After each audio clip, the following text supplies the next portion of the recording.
And welcome to Chumming Up, the fishing, spearfishing and ocean adventure podcast that is like an Australian MP's desk because it's just mainly for seamen.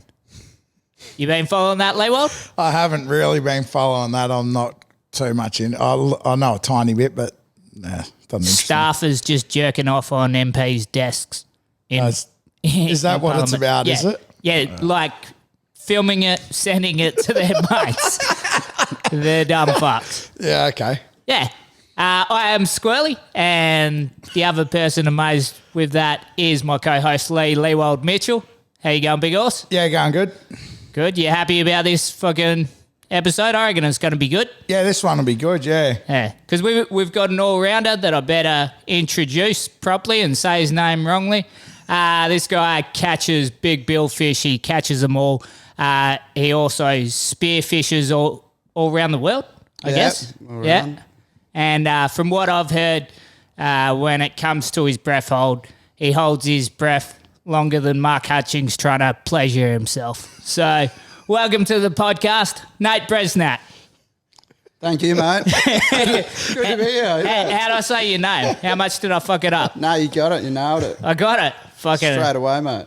Hip hip hooray. Yeah. So how's your fishing been going lately? You're just been on your swing off? So yeah, just at the end of my swing off now. On I work offshore on the vessels out there. But so yeah, my 3 weeks is up. So back out. But no, it was good. I actually got good weather this time. So I was stoked. Last time round, I had shitty weather the whole time. But this time, yeah, we nailed it. We sort of got good weather. Got out on the boat heaps, went out and burned a heap of fuel. Long hours, sort of managed to notch a few more blues up for the season. Sort of coming to the end of the season now, so I was just stoked to get out there and get amongst it. Yeah, for sure. Yeah, you would have been looking at the dates, thinking it could be a bit hit or miss at this stage, or 100%. Yeah, normally, especially not so much the weather. It's like the end of the season for our blues. The fish are starting to get pretty thin. The water's heating up, so yeah, to actually get the good weather to line up with a few fish around as well, it was, I was pretty happy. Yep. Any big numbers or big fish on this lot? No big numbers. It was all small number days. I kind of went out. GameX was pretty much running at the same time as well, so I was trying to stay away from all the other boats. So I went and sort of explored some new areas, not the normal areas I fish. Yep. But yeah, sort of just almost like a normal season again after, this season we had some crazy numbers. There were so many fish around. We really got spoiled. And so to say that, we went back to getting only like 4 or 5 bites a day. So, that's anywhere else it's probably good fishing. But here it's like, quiet. I only got the one blue and got a couple of blacks and, had a couple of mystery bites. But yeah, it was And how much of those trips would you have been fishing by yourself? I know you do a fair bit. Half of them. Half of the trips, I was solo, yeah. That's just out of keenness, you're very strict with who you let on your boat? Oh, no, I am. I mean, if you're going to be stuck on a boat for 12 hours with someone, you kind of want to be in, someone's company that you prefer, you like to be. But I'm also a pretty, a solitary person. Pretty choosy with who I like to fish with. Yeah. And just a lot of the time also it's easier just to go on my own because it's like a last minute call or whatever, and I try and get people keen, but most of the time, it's just easier to roll solo. Yeah. And you don't fish the comps like GameX you did? Nah, like I was saying, I'm just not really into the crowds and all the people and the hoo-ha, like. Yeah, fucking people. It's all different, it's good, but I'm sort of, if I'm out there and I'm fishing, I got 2 or 3 other boats with me, I'm sort of cranky. I'm like, what the hell are these guys doing out around me? Like, what are they doing in my line? And who are these people? It's like, I'll be like, I'm pulling my gear up and finding my own water. Yeah. So in saying that, obviously, Yellowfin Tuna for a while locally in Western Australia here drove you pretty hard. You really were interested in catching and spearing and chasing those, and now Blue Marlin's come into that equation as well. Obviously the tournament scene's not your thing. What's driving you there? You just want to catch a lot, or you want to catch a real big one, or something different? I don't know. Like up with the yellowfin, like I was obsessed with yellowfin for a long time there. That was really driving me. It was just all I wanted was tuna. That was me, you know. Like I chased those things around the world. Like I'd done trips, you know, remote places through Mexico and a few times and whatnot, looking for them, and then to have them on our own doorstep right here. That was the sort of thing. But then I managed to get them. You know, I knocked them. We speared a few good ones, and then I caught a bunch as well. And then that's when my interest sort of went on to Blue Marlin. You know, like at the start, I was kind of really irritated because I was trying to catch a tuna, and these dirty big Blue Marlin kept piling onto my gear, and I'd be like, fucking bycatch. Yeah, I'd be like, this is shit house. Like, you know, I'm stuck under 200 kilos of marlin, and I can see tuna busting up out there, and I'm only running 200-pound leaders, so I can't really get up on them. But then, I guess they chipped away at me, and they found a little place in my heart, the old Blue Marlin, and now I'm obsessed with Blue Marlin because I guess the unpredictable nature of them as well. Like, you know, you think you've got them dialed, you have a really good run, and you think you're killing it, and then you just go from hero to zero really on them, and it all falls apart. And there's something about it. It's a really addictive type of fishing, I think. Yeah, well, I think the same for me. You know, you're always chasing a good day. You know, like you're saying, 5-bite days. You know, you have a 10-bite day with big fish or yellowfin or grand slams, and then you remember that day, and then the next 10 days put in are nothing like that day, but you're trying to chase it. I think that's how alcoholics and heroin addicts explain their addiction. They're like, you're just chasing that one good time you had, even though you have so many bad ones. It's so funny. Except it's more expensive. It's a lot more expensive. So I say the crack marlin. Like, it's like we'll have a day, you know, we'll catch 4 blues or whatever, and we put the gear straight back in, and we're just all buzzing, and then we're like, oh, we just want one more. Like, I just want to hear that real scream. One more. I just want to hear an 80 going, just one more time. And you know, you're always on.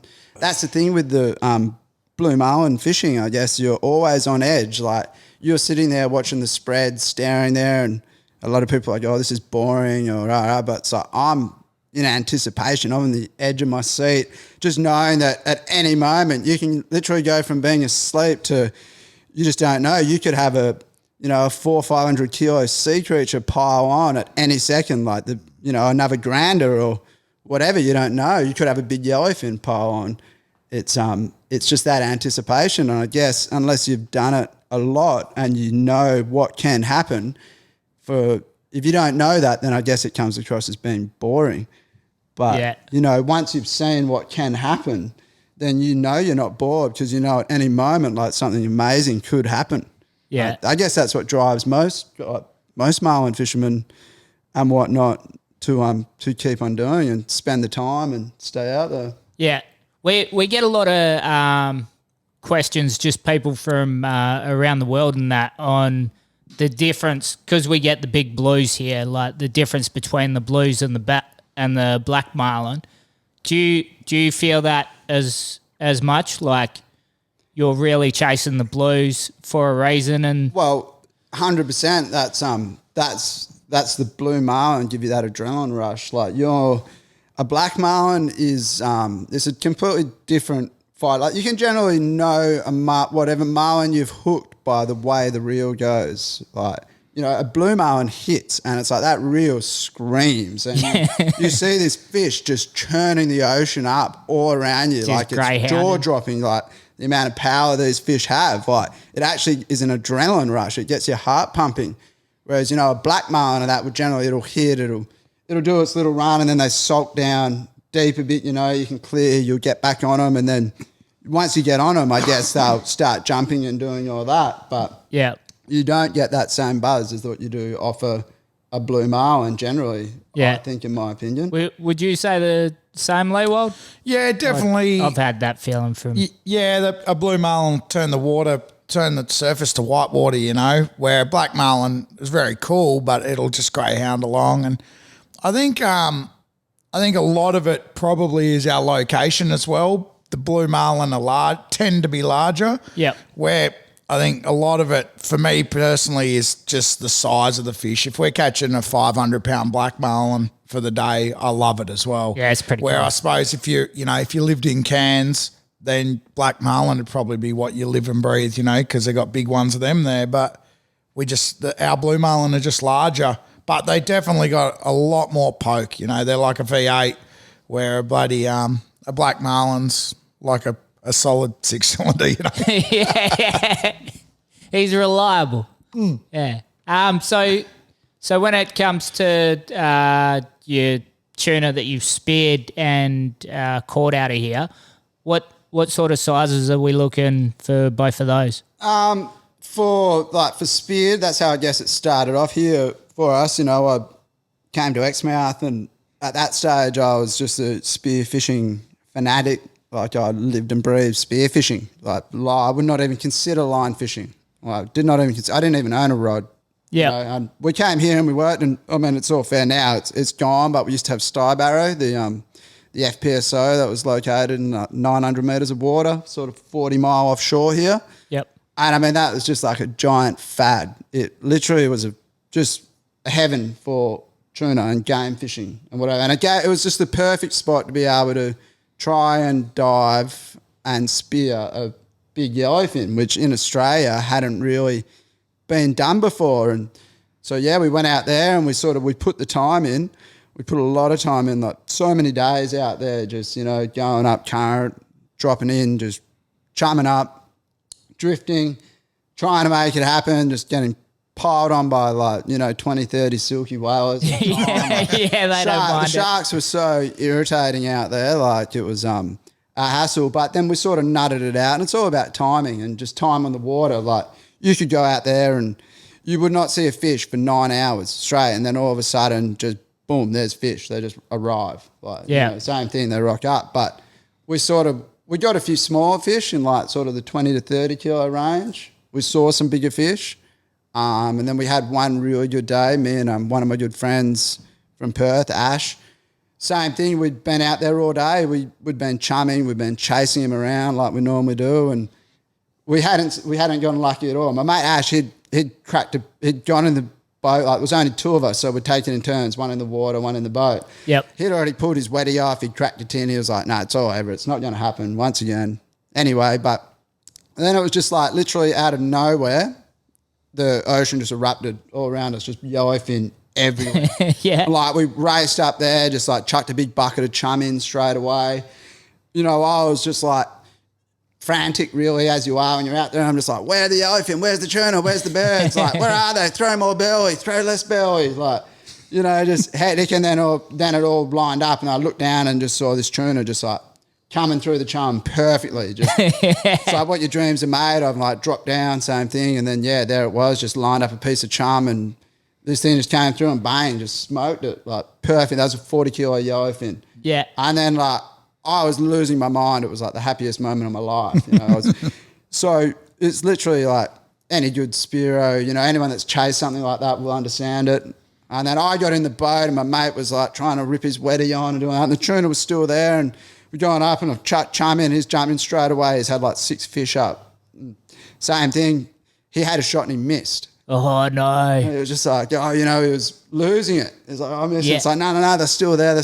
So, it's a 5 rubber cannon. Yeah. Reloading this thing isn't like an easy idea, like, he's trying to like get the shaft back in, and you're running like triple rapid cables, so it takes ages, and there's like 1 rubber, 2 rubber, 3 rubbers, little rest, and so where are those? Oh, they're still here. So 4 rubbers, 5 rubbers, and then we kept going, and then fair enough, like another lot have come straight in, and he's dropped down and just boom, just perfectly played another one, like 40 kilo one. Oh, nice. Pigeon pair. So he was pulling that in. The sun was setting, like, it was double 40 mile offshore, and we were just ecstatic. It was like the best day ever. Yeah. How good's that feeling? Oh, mate, it was such a successful feeling. Like, at that stage, we'd been chasing him for probably 2 to 3 years out there. Like, Yeah.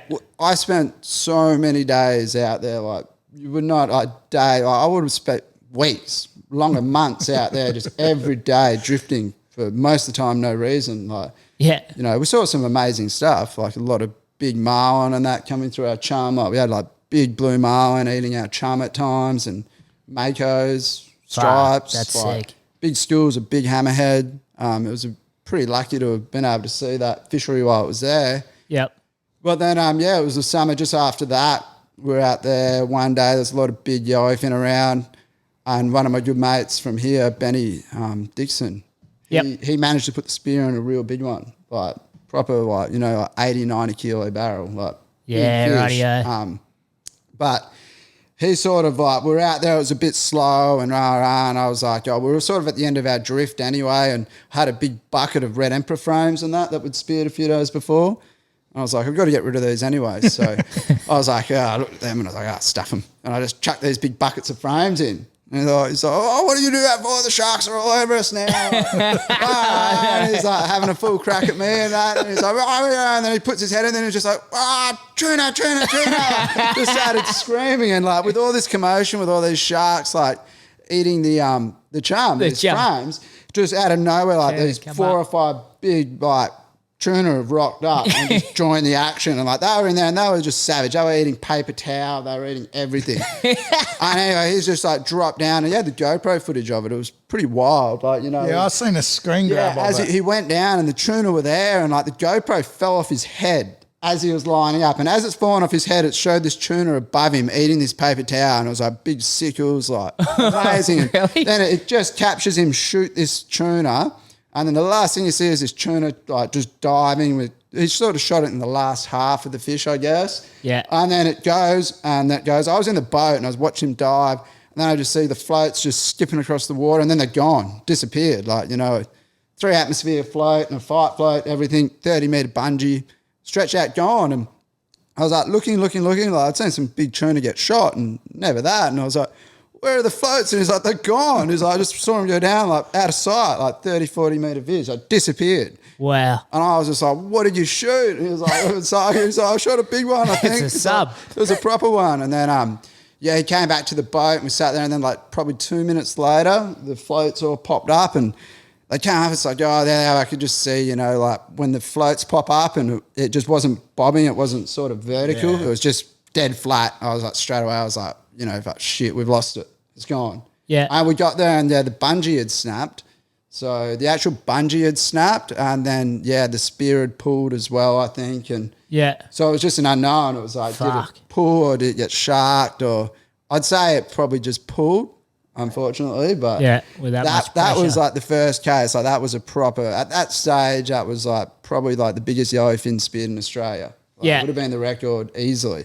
So that drove us for a bit, and then I jumped in and I was all fired up, and just after that, like I was so excited, and these silkies came in on the chum, and I was like, and I've just gone to belt this one with my gun, and I've sort of belted it too hard, and the slip tip toggled in it. Like 5 rubber cannon, like the slip tips toggled in it, and I was like, oh shit, and I've tried to rip it out, and it's literally just gone nuts and just ripped my cannon out my hand. Oh no. Bungee's gone down, like we're trying to fight this shark, like holding on the bungee, it was coming around, and the gun hadn't fired or anything yet, and it pulled the spear out, it was all bent, and I was saying to Benny, I was like, mate, you're going to have to shoot this shark. Like, you're going to have to shoot it. And he was like, I'm not shooting it. And I was like, we got no choice. And we got this silky up, and then he's put a shot in it with just my rifle Euro, and then this thing just went nuts and just turned around, started biting everything, like bit the gun, like snapped all the rubbers, and just we had to like leg it for the boat. This thing was chomping everything.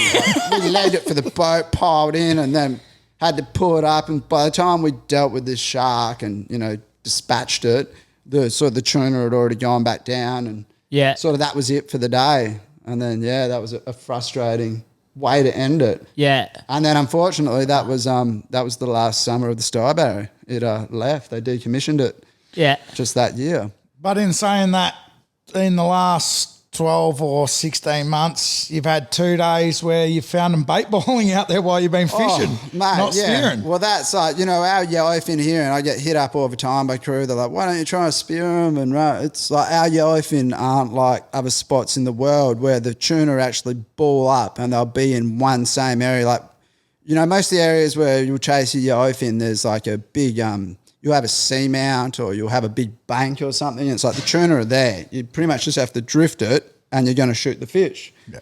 Whereas, or you can go and shoot them off the bait balls. So there's big stationary bait balls that the tuna will just sit on and feed. Like they might be there for half an hour. Yeah. But you can shoot them off it. But our fish, these are like, you know, they're pretty much like, they're like crack tuna. These things just do like 10 to 15 knots everywhere they go. Like you'll see them over there. And up and down, Yeah, you start racing down. towards them and it's like, you can't keep up with them. They move so fast. They're chasing flyers. I think it's just our bait's not the same. It's a fast moving bait, so the fish never stays still.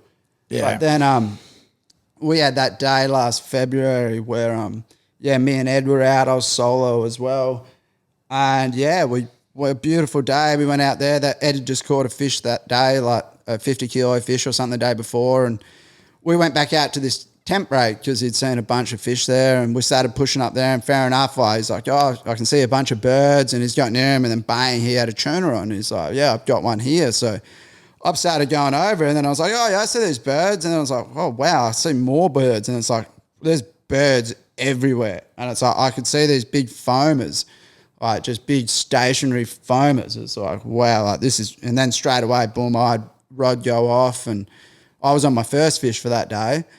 And then, like by the time I fought that, Ed came back out, and the whole time I was fighting this fish, everywhere I could see was just these stationary bait balls of just big tuna just foaming everywhere. And I released my fish, and then it was like you just could not go wrong that day. It was like something I've never seen anything like that anywhere in the world, like proper big stationary bait balls, big yellowfin everywhere, and they were eating sardines. You'd look out in the distance and there'd be like 1,000 flying fish just going in the air with big yellowfin like jumping after them. Like I was on my own and that, and I ended up, I was running a full spread, and I ended up having to go down to one rod, so I got a couple of double hookups. I had like sort of 60, 70, 80 kilo yellowfin, like smashing that. And one stage I had a double on. I was fighting one on I had an 80 wide and a Telica 50 at the time, and then I had fish on the Telica. at the time. And the 80, and I was just like, one was going one way, one was the other, and I was like, what am I going to do? I was like, I'll grab whatever looks like the biggest fish, and I'll try and get that one first. And so I've grabbed the reel, harnessed in, started fighting it, and then the one that was on the Telica, all of a sudden, that thing just started heating up and just started just peeling line like unstoppable, and I was peeking out. I was like, oh, better put a bit more drag on this thing. So I've leant over, put some more drag on, and then my lines have crossed over, so I've had to grab the rod, and like while I'm harnessed into a yellowfin, I've grabbed the rod and tried to like tangle the rod around it, put it back, and because I'd taken the lanyard off to do that, I put it back in, and anyway, this thing just kept peeling line, and I was like, oh, and then I just heard fiberglass start cracking. And I was just like, oh, I was like, I better get, and I went to reach for the rod, and just like that, like the actual rod holder snapped out of the gun, or just ripped the whole thing out. And there was like my whole setup, just in the blink of an eye, gone. It was like, you couldn't even contemplate going over, it was just gone, a bubble trail. Yeah. Disappeared. Oh, there's like $2,000 setup. Just disappeared. I was just like, I couldn't stew on it because I was harnessed in. I had my ass smoked by a big tuna at the time. Yeah, they are painful. Yeah, I was just like, oh. And then anyway, I've gotten this one up, and I had the footage of that. I had to gaff that one because the shark took a couple of bites out of it. Yep. So I was like, there's no way I'm going to feed this thing to the sharks. So put the gaffs in, and that thing was like a 70-kilo tuna. Fuck. And then after that, I was like, all right, I'm just going to trawl with one rod. So Good decision. So after that, it was one rod out. And then, like I was saying, you just couldn't go wrong. Like there was so many fish out there. Like it was just mind-blowing. And then, I ended up catching 7 yellowfin that day, like all sort of over the 50-kilo mark, all big fish. Fuck. And then ended up getting nearly spooled by something, probably a big blue or whatnot. Yeah. Smoked like 800-900 meters of line off. I couldn't stop it. I ended up sending the reel to sunset, and I was doing 10 knots chasing it, trying to wind and drive the boat at the same time, and ended up snapping me off. Shit. But then that was me done. And then I saw you boys. That's when you and Gatesy were out. Yeah. Well, you and Eddie got in contact with me saying it's going up its tits out here. You got to get out here. So, normally you tuna going off half an hour later, it's all over, and this was half a day it took us to get to there. We weren't even going, had to load the boat, fuel it. We got Gatesy, got all our spear gear, whacked it in there, heap of pillies. got out there, it was still going off at Snyder. Like the amount of birds and tuna we drove past to get to where you guys were, which you would have stopped and stayed there if you hadn't have known better, if you just hadn't have told us. And yeah, we got there and Chuck Gatesy in on a couple of bait balls. He missed a good tuna shooting, just had the jitters. Heard that, just point blank missed it. Just point blank missed it. I'm like, fucking shoot one so I can have a go, you know? Like, I'm like, oh, I'll go again with you. Loaded his cannon, same thing, fucking 5 rubbers or whatever.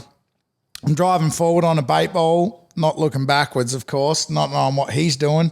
And his gun's gone off and it's clipped my shoulder and blown out my front window. So you've lost a rod and a reel and I just about got speared. And after it blew out the front window, we decided it was quite late, Arvo, because we got there late. We decided to put a pin in it ourselves and just put the lures out and on dark, got an 84 kilo tuna ourselves, so we only got the one from it. But if we hadn't got if we hadn't got the call up from you guys, which, you know, is the only reason we got amongst it and got to see the bait balls and that, you know, it sort of shows that a lot here, particularly in Exmouth, that crew that are always out there, it's real good network, you know, that makes it possible. So.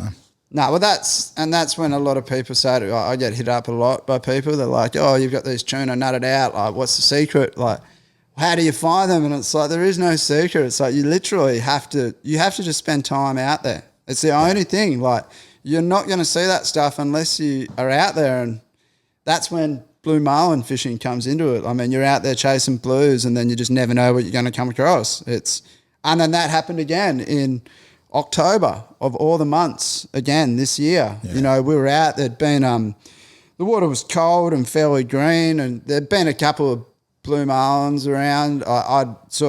We'd dropped 2 the day before and so we were sort of out there again, super keen, and we rushed back out there, same area, and the guys I was with were sort of pretty bummed. We literally trolled all day. It was like 1 in the arvo. We hadn't seen a single fish. It was looking like a donut day. They were sort of bored and sort of complaining a bit, and I was, you know, just like dealing with people. I'm like, this is why I fish solo. No, it wasn't too bad. And then like we were sort of out, like, you know, we ended up out in the middle. We were out nearly in 1,100 metres of water, just middle of nowhere.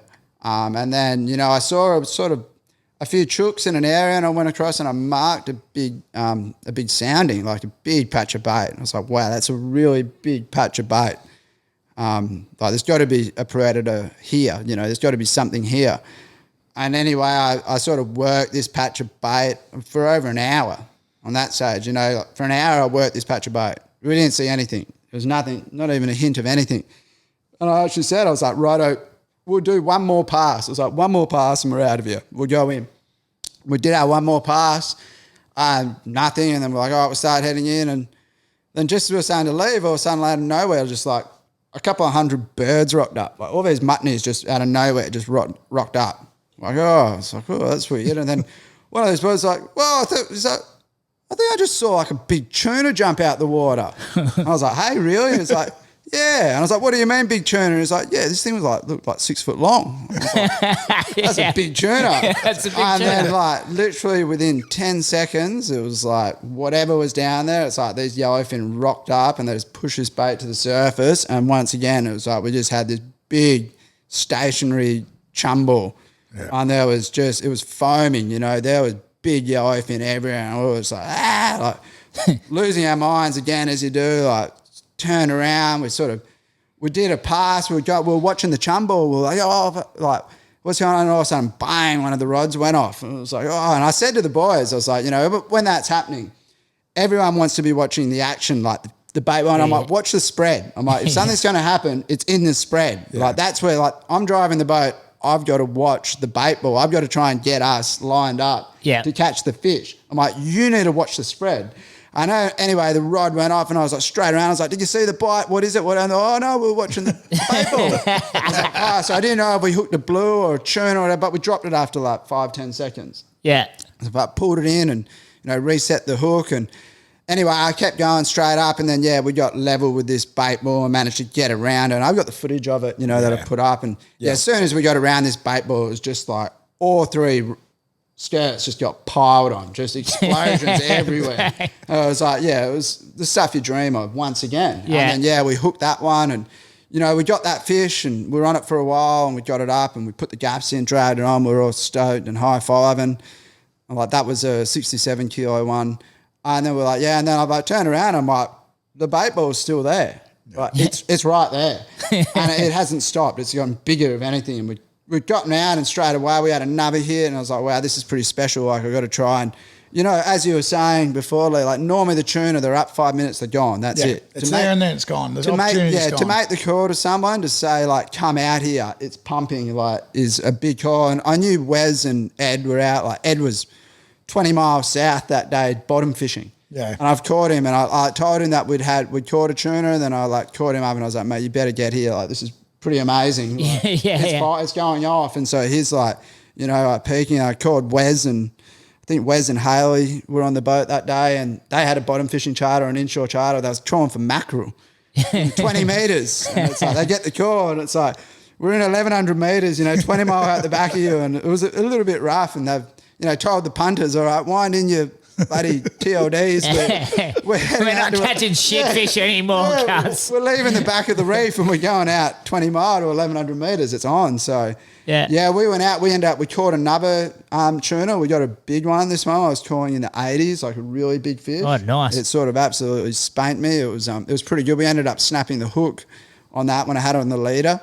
And yeah, we snapped the hook on that. And we sort of got rid of that. Then we went around and it was like this, it was just going off. And I was like, wow, I need to film this. It was like, we had a GoPro on the boat. We only had a pair of goggles. That was it. We had 2 pairs of goggles. That was it. And a couple of GoPros. And so I was just like, take me up there. I'm jumping in. So it took me up. I've jumped in and I've just got a pair of goggles on, a GoPro in my hand. I'm breaststroking up to this bait ball. I'm like, my mate's wigged out that's with me. He's like, oh, there's sharks here. There was like 2 silkies. Yeah. And I was like, they were like on my fins and he's like trying to bat it away. And I was like, just forget about them. Like the silkies, they don't mean anything. And anyway, like I got to watch like this big sardine ball come in with just this big yellowfin everywhere, just lazily, just mouths open coming through, like just swiping through the school. Like you could have gidgeted a big yellowfin. Like it was ridiculous. Like big, slow moving yellowfin. Yeah, like, you've never seen anything like it. And I'm just there with a GoPro in my hand, and I filmed all this, and it was incredible to see. But I mean, you probably wouldn't have shot one of the big ones because by the time the big ones were at the back of the school, by the time you got to the big ones, you'd already had like 20, 60 to 70 kilo ones. You would have shot around. You would have just played one of them. Couple little ones at 60 or 70. Well, that's the thing, and it's like you can see in that footage, like right at the end, there's big ones. That big one comes straight through the middle. Like, that's awesome. That footage. And these were huge fish, like, and they were right there. Like they were like, they were in your 80 to 90 kilo class fish. They were big fish, like, and like I said, incredible to see. And yeah, we got out on that, and we were all buzzed, and we kept going, and we did one more pass, and we caught another one. That was like number 3. Yeah, we released that, and Wes and that came out. They did like 2 passes, and then the punters were seasick. And they wanted to go. That was it. They were like, we got to go. So they've literally had to turn their backs and drive away from this. It's literally like you don't see that ever. It's almost like you classify it once in every few years, once in a blue moon, or for a lot of people once in a lifetime. They had to drive away from it. Yeah. And then Ed was standing up, and he's got to near where we were. We've turned around to go in because we had this tuna that we'd gaffed earlier in the day. We just had this thing sitting on the deck. We didn't have SGs, and we were like, we've got to leave. We've got to take this fish in. So we've left it, and it was still firing out there. And then Ed's come out, and he's got to like a mile from us, seen all the birds. He's put the gear in, and he's literally just hooked a big yellowfin straight away. Straight off, yeah. That was it. One, didn't he? Yeah. So he got one straight up, pulled it up, gaffed it. But that's the thing, when it's on, it's on. Like he was like 20 miles south. He's just like pulled the gear in and just gassed it, got there, got the fish. And like that's when it happens here. Yeah. So that's the other thing. I remember you weighing that tuna that you brought in that day, come and have a look at it, always come and have a look at that sort of cool stuff. And then you're like, I've got this awesome footage. I haven't been able to see it on the GoPro. I'll look at it tonight. And I'm like, yeah, message me if it's any good. And then like an hour later, my phone rings. You're like, get around here now. I'm like, straight around to watch it on the laptop. It was just insane. But like you're saying, how it's like once in a lifetime sort of stuff, but you've seen it twice. I know you you particularly put a lot of days in out wide blue marlin fishing. How many days do you reckon you put in the last 12 months type thing in the last season? Do you know? Oh, yeah. Well, you can't really say season because my season is sort of never ending. Yeah. Like I fish all winter. And that if I get a chance, I'm out there, I'll try and catch a blue marlin. We did. I think I just about caught a blue marlin in every month of the year this year. But, yeah, like in the last year, I would have easily put in, like 60, 70 days. Have to be up around that. Yeah, and see, that's the thing. Guys are like, I want that tuna action. We'll come up for a week. And it's like, it ain't going to happen, mate. Like, what's 60 days? That's 1 in 6 days of the year. Yeah. So that means you got to go 1 day a week for every week of the year. You know, and people just don't get that. And then you still might not say it. Yeah, that's right. Like fucking, it's still special for you to say it.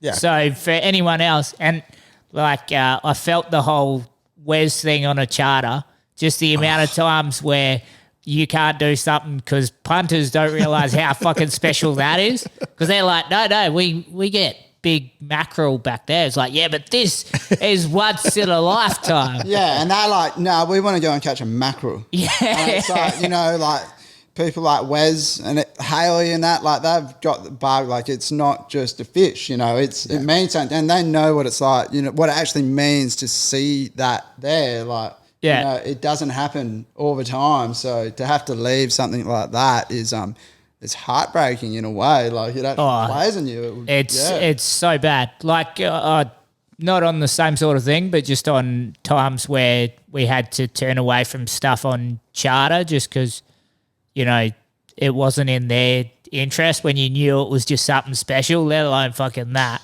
Yeah. But you guys were talking before the podcast.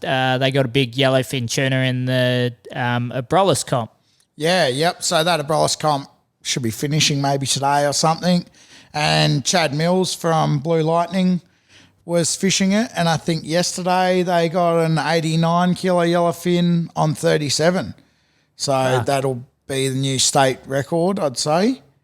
Yeah, which is really cool. That Abrolhos Island fishery, they've been catching a few fish there. I think it's the grounds on the charts look insane there, but the access, you got to get out to the islands, which is 30-odd mile, and then you got to get out the back of that. So, and the weather off Gelton is totally insane 90% of the time. So it's there to be done.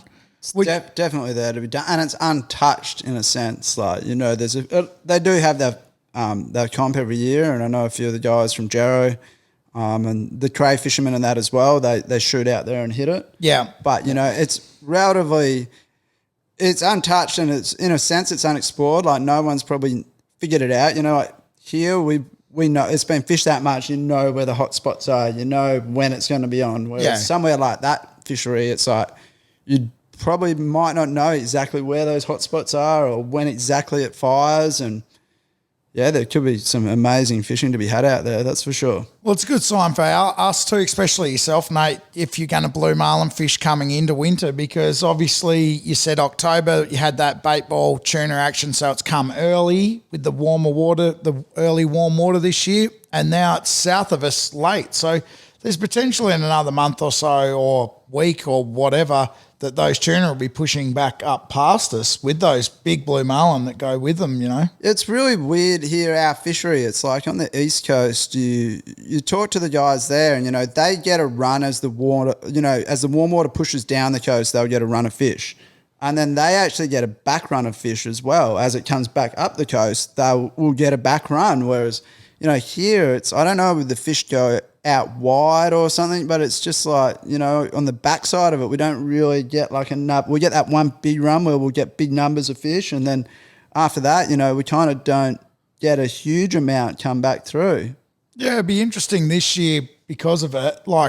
Where, generally most of the charter fleet and that go inshore to chase the big numbers of little blacks and that. So it may be there in a way and it could be out actually wider, you said you fished winter and got a blue marlin. You're the only person I know that confirmed that I've seen a photo. I've got a short bill spearfish out of here as well.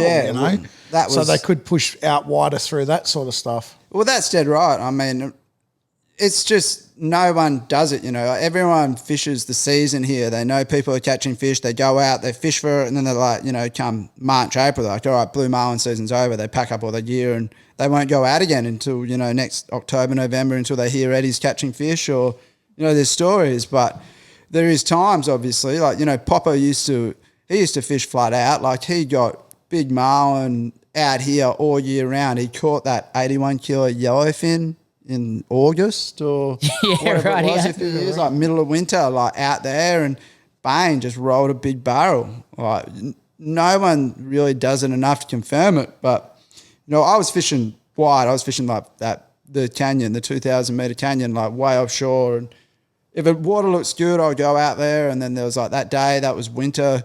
It looked good. We went out there and, we caught like a 500-pound blue. And then just afterwards, we caught that spearfish, that short-bill spearfish, which was an incredible fish. At the time, we didn't even know, how good it was. Like we got it up and I was looking at it, we're like, oh, what do we do with it? Like, And I'm like, oh, it's a short-bill spearfish. And I was like, yeah. I was like, I didn't realise, at that stage that no one had actually caught one or, there'd been documented proof of a short-bill spearfish out here. And then, so. Did you realise what it was like early on, or was it when you grabbed it, you were like... Well, it came in and like, it was really weird. I was like, oh, it's a sailfish. And then I was like, oh, because the way it was fighting and that. Then it came in and I was like, no, it doesn't have a sail. And I'm like, I swear it's got some sort of, dorsal long sail-y thing on it. And I was like, someone's cut it off. And then it's like, it's a wahoo because it was lit up like proper like a wahoo, like blue bars and that like. And then I was just like wigging out, and then I saw its face and I saw its little bill, and I was like shit, this thing it's a short bill spearfish, It was like, wow, I've never seen one of these. Like, this is incredible. And we were talking about like, what do we do with it? Do we gaff it? Do we let it go? And we had it beside the boat, and we're like, oh, and then we ended up we ran it over and we snapped it off because we were ginning around. We had the drone. We had the drone footage. Like one mate was flying the drone, the other mate was on the rod, and I was scratching my head thinking about what we were going to do with it. And I had it because I had it on the leader. Like, I was holding the leader for ages, and because I actually it was on. We had it on a long, so it was only 200-pound leader. So I was all gung ho. I had a couple of big wraps on my hand, and I was just like holding this thing, and it went nuts and went under the boat. And I was like, I'll just manhandle it, just tail drag it, and I just popped the leader. I was like, oh, well.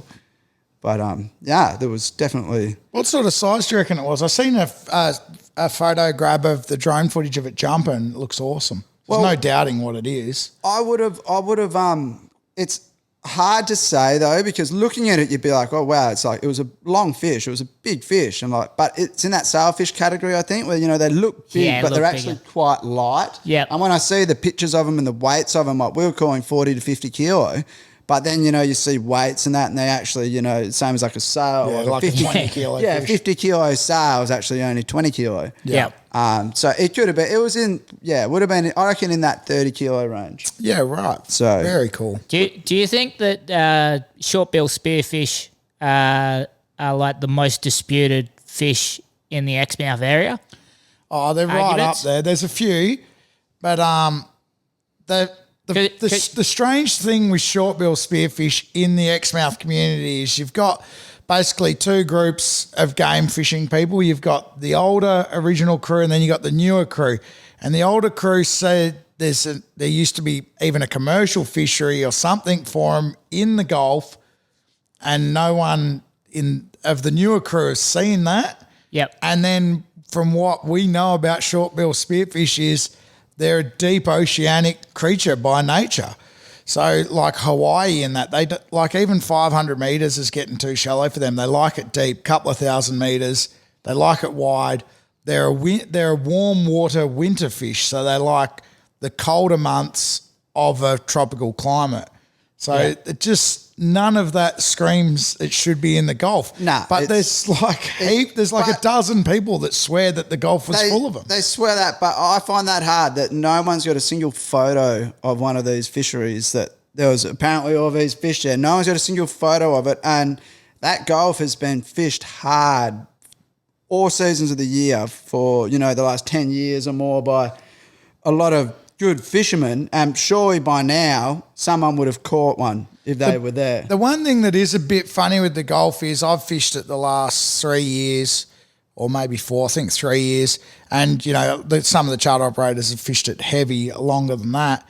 But I got to fish it maybe 8 years or 10 years ago. I got to fish the first comp I went in. I went with Gatesy in there. And there was a black marlin in there. And Eddie caught it and then we caught it. So we both had the tag in it. It was cool. Swimming around just with the sails, eating. And apparently that was quite common before. There was a few black marlin. Yeah. Now you don't see them. I haven't seen one in that 3 years, and I never hear of Josh or Eddie or that seeing them anymore. So, you know, they've slowly dwindled from in there. So potentially that could happen with short bill spearfish, but it's definitely changing. Do you also see there was apparently there was all the rumours going around that they reckon they used to catch yellowfin in the Gulf as well. There was a tuna cannery. Yeah, down there was some there. guys saying that they were used to long line yellowfin in the Gulf, but then it's like talking to the people that spend a lot of time in the Gulf, they're like, there's a lot of big longtail in the Gulf. But so that it's like Carnarvon had huge yellowfin and doesn't now behind the trawlers. Well, that is an anomaly. I've seen one behind a trawler. A big yellowfin? Big yellowfin from the flybridge of Blue Horry following a trawler.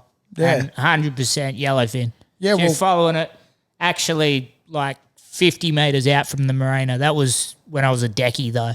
Yeah. But yeah, having said that, the bait schools in the Gulf and in Lighthouse Bay, what they were 15, 20 years ago compared to now, fucking different ball game. Like when you went out there was just always those massive bait schools. Yeah. Where like the Carnarvon one, from my understanding, the Carnarvon big yellowfin, they weren't there originally. Yeah. And then they adapted to live behind the trawlers. They sort of must have come in and learnt to live there. And then for whatever reason, maybe they got scared of being caught behind the trawlers, then they've left. Well, another thing is as well, though, is that the sharks behind the trawlers now are 30 times worse than what they were when those big yellowfin were there. So whether or not, you know, I looked right into that, the big yellowfin behind the trawlers. I called random people up and I'd just harass them about those yellowfin. And you'd hear stories, they were saying like, we'd just be working, you know, because they'd work. It was at night time was the hard thing, you know. They'd work at night time there. So every time shot in the morning. They'd pull up a shot, they'd dump out, and there was just big yellowfin eating everything as they were, you know, going down the chute. Big yellowfin just smashing it. So there'd be like, you know, 10, 12 big yellowfin behind the boat. But there wasn't many sharks there then as well at the same. There was only a few sharks. Nowadays, though, there is like 100 sharks behind those trawlers. Like it would borderline be, even if the yellowfin were there, and that's a lot of the guys that I know from Carnarvon that used to go and catch those yellowfin were saying that in the later years they started losing all the yellowfin to sharks. So they were catching the yellowfin, they were just getting sharked. Yeah. And nowadays, talking to like the skippers of those trawlers are saying like the amount of sharks behind the trawlers are just ridiculous. Yeah. Like you wouldn't even be able to jump in the water there with the amount of sharks that there are nowadays. Yeah. A lot of that would be the implementation of TEDs, I would imagine, the turtle exclusion devices, because trawlers by nature used to catch the sharks and now they don't. So I suppose if they're swimming around in the nets just willy-nilly. Yeah. It's just hard, but because, you know, the WA, there's been a shark explosion along the entire coastline for all the fisheries, you know, recreational, commercial, everywhere. It's a weird thing, you know, you can't really explain that. But as you were saying, the ocean does do weird things and weird cycles, and maybe, you know, this winter the bait could arrive back in Exmouth Gulf and there's short-bill spearfish and yellowfin tuna in there. That's right, yeah. Well, I mean, the other thing that does lend it to it, I've got no idea on either way. I've never actually spoken to anyone besides, I think Princey mentioned it on the podcast the other day about short bill in the Gulf. But it's funny how we just get so used to our time in that getting a photo is so much fucking easier now. Yeah, and that's true, yeah. Not just easier, but also it's not as awkward to ask someone, like you expect someone to take a photo of every fish you catch or any decent one. Like I know fucking even when I first started fishing and spearfishing, like to ask someone to take a photo on film, like it had to be a fucking good fish. Yeah. You weren't. Oh, yeah. Well, now it's more important too, you know, like if you don't get the photo, why did you do it? Like, you know, like Nate's saying, I take a lot of guys fishing as well, and some of them you take out and they don't look like they're loving it. They hate it. They don't like marlin fishing. It's too boring, yada, yada, yada. They catch one, then they catch one, you know, then it's like take a photo of them with it boat side, and then you look on their social media and they're like, had the best day of my life, you know, I got this fish, you know, blah, blah, blah. Yeah, I'm a fisherman now. Yeah, and they're doing it just for the photo. The actual experience was shit, where I think back in Princey's younger days and that, people did things for the point of doing it with their mates, not for the experience of telling or showing other people later so much, you know. So that's probably why it's not as important to get a photo then. Yeah, well, I mean, that's it. And that has changed how we question people and shit now as well, though. Like if someone says now they've got something fucking, you know, like they've pulled a big blue marlin boat side or they've caught some sort of special fish, you're like, where's the photos? Yeah, that's right. And if they don't have them, you're like, you're more likely a liar than not. Whereas... Yeah, otherwise it's like, yeah, that's bullshit. Yeah. Whereas, I mean, fucking probably 3/4 of the shit that you used to do, you wouldn't have had someone had to remember to bring a camera with film and shit like that.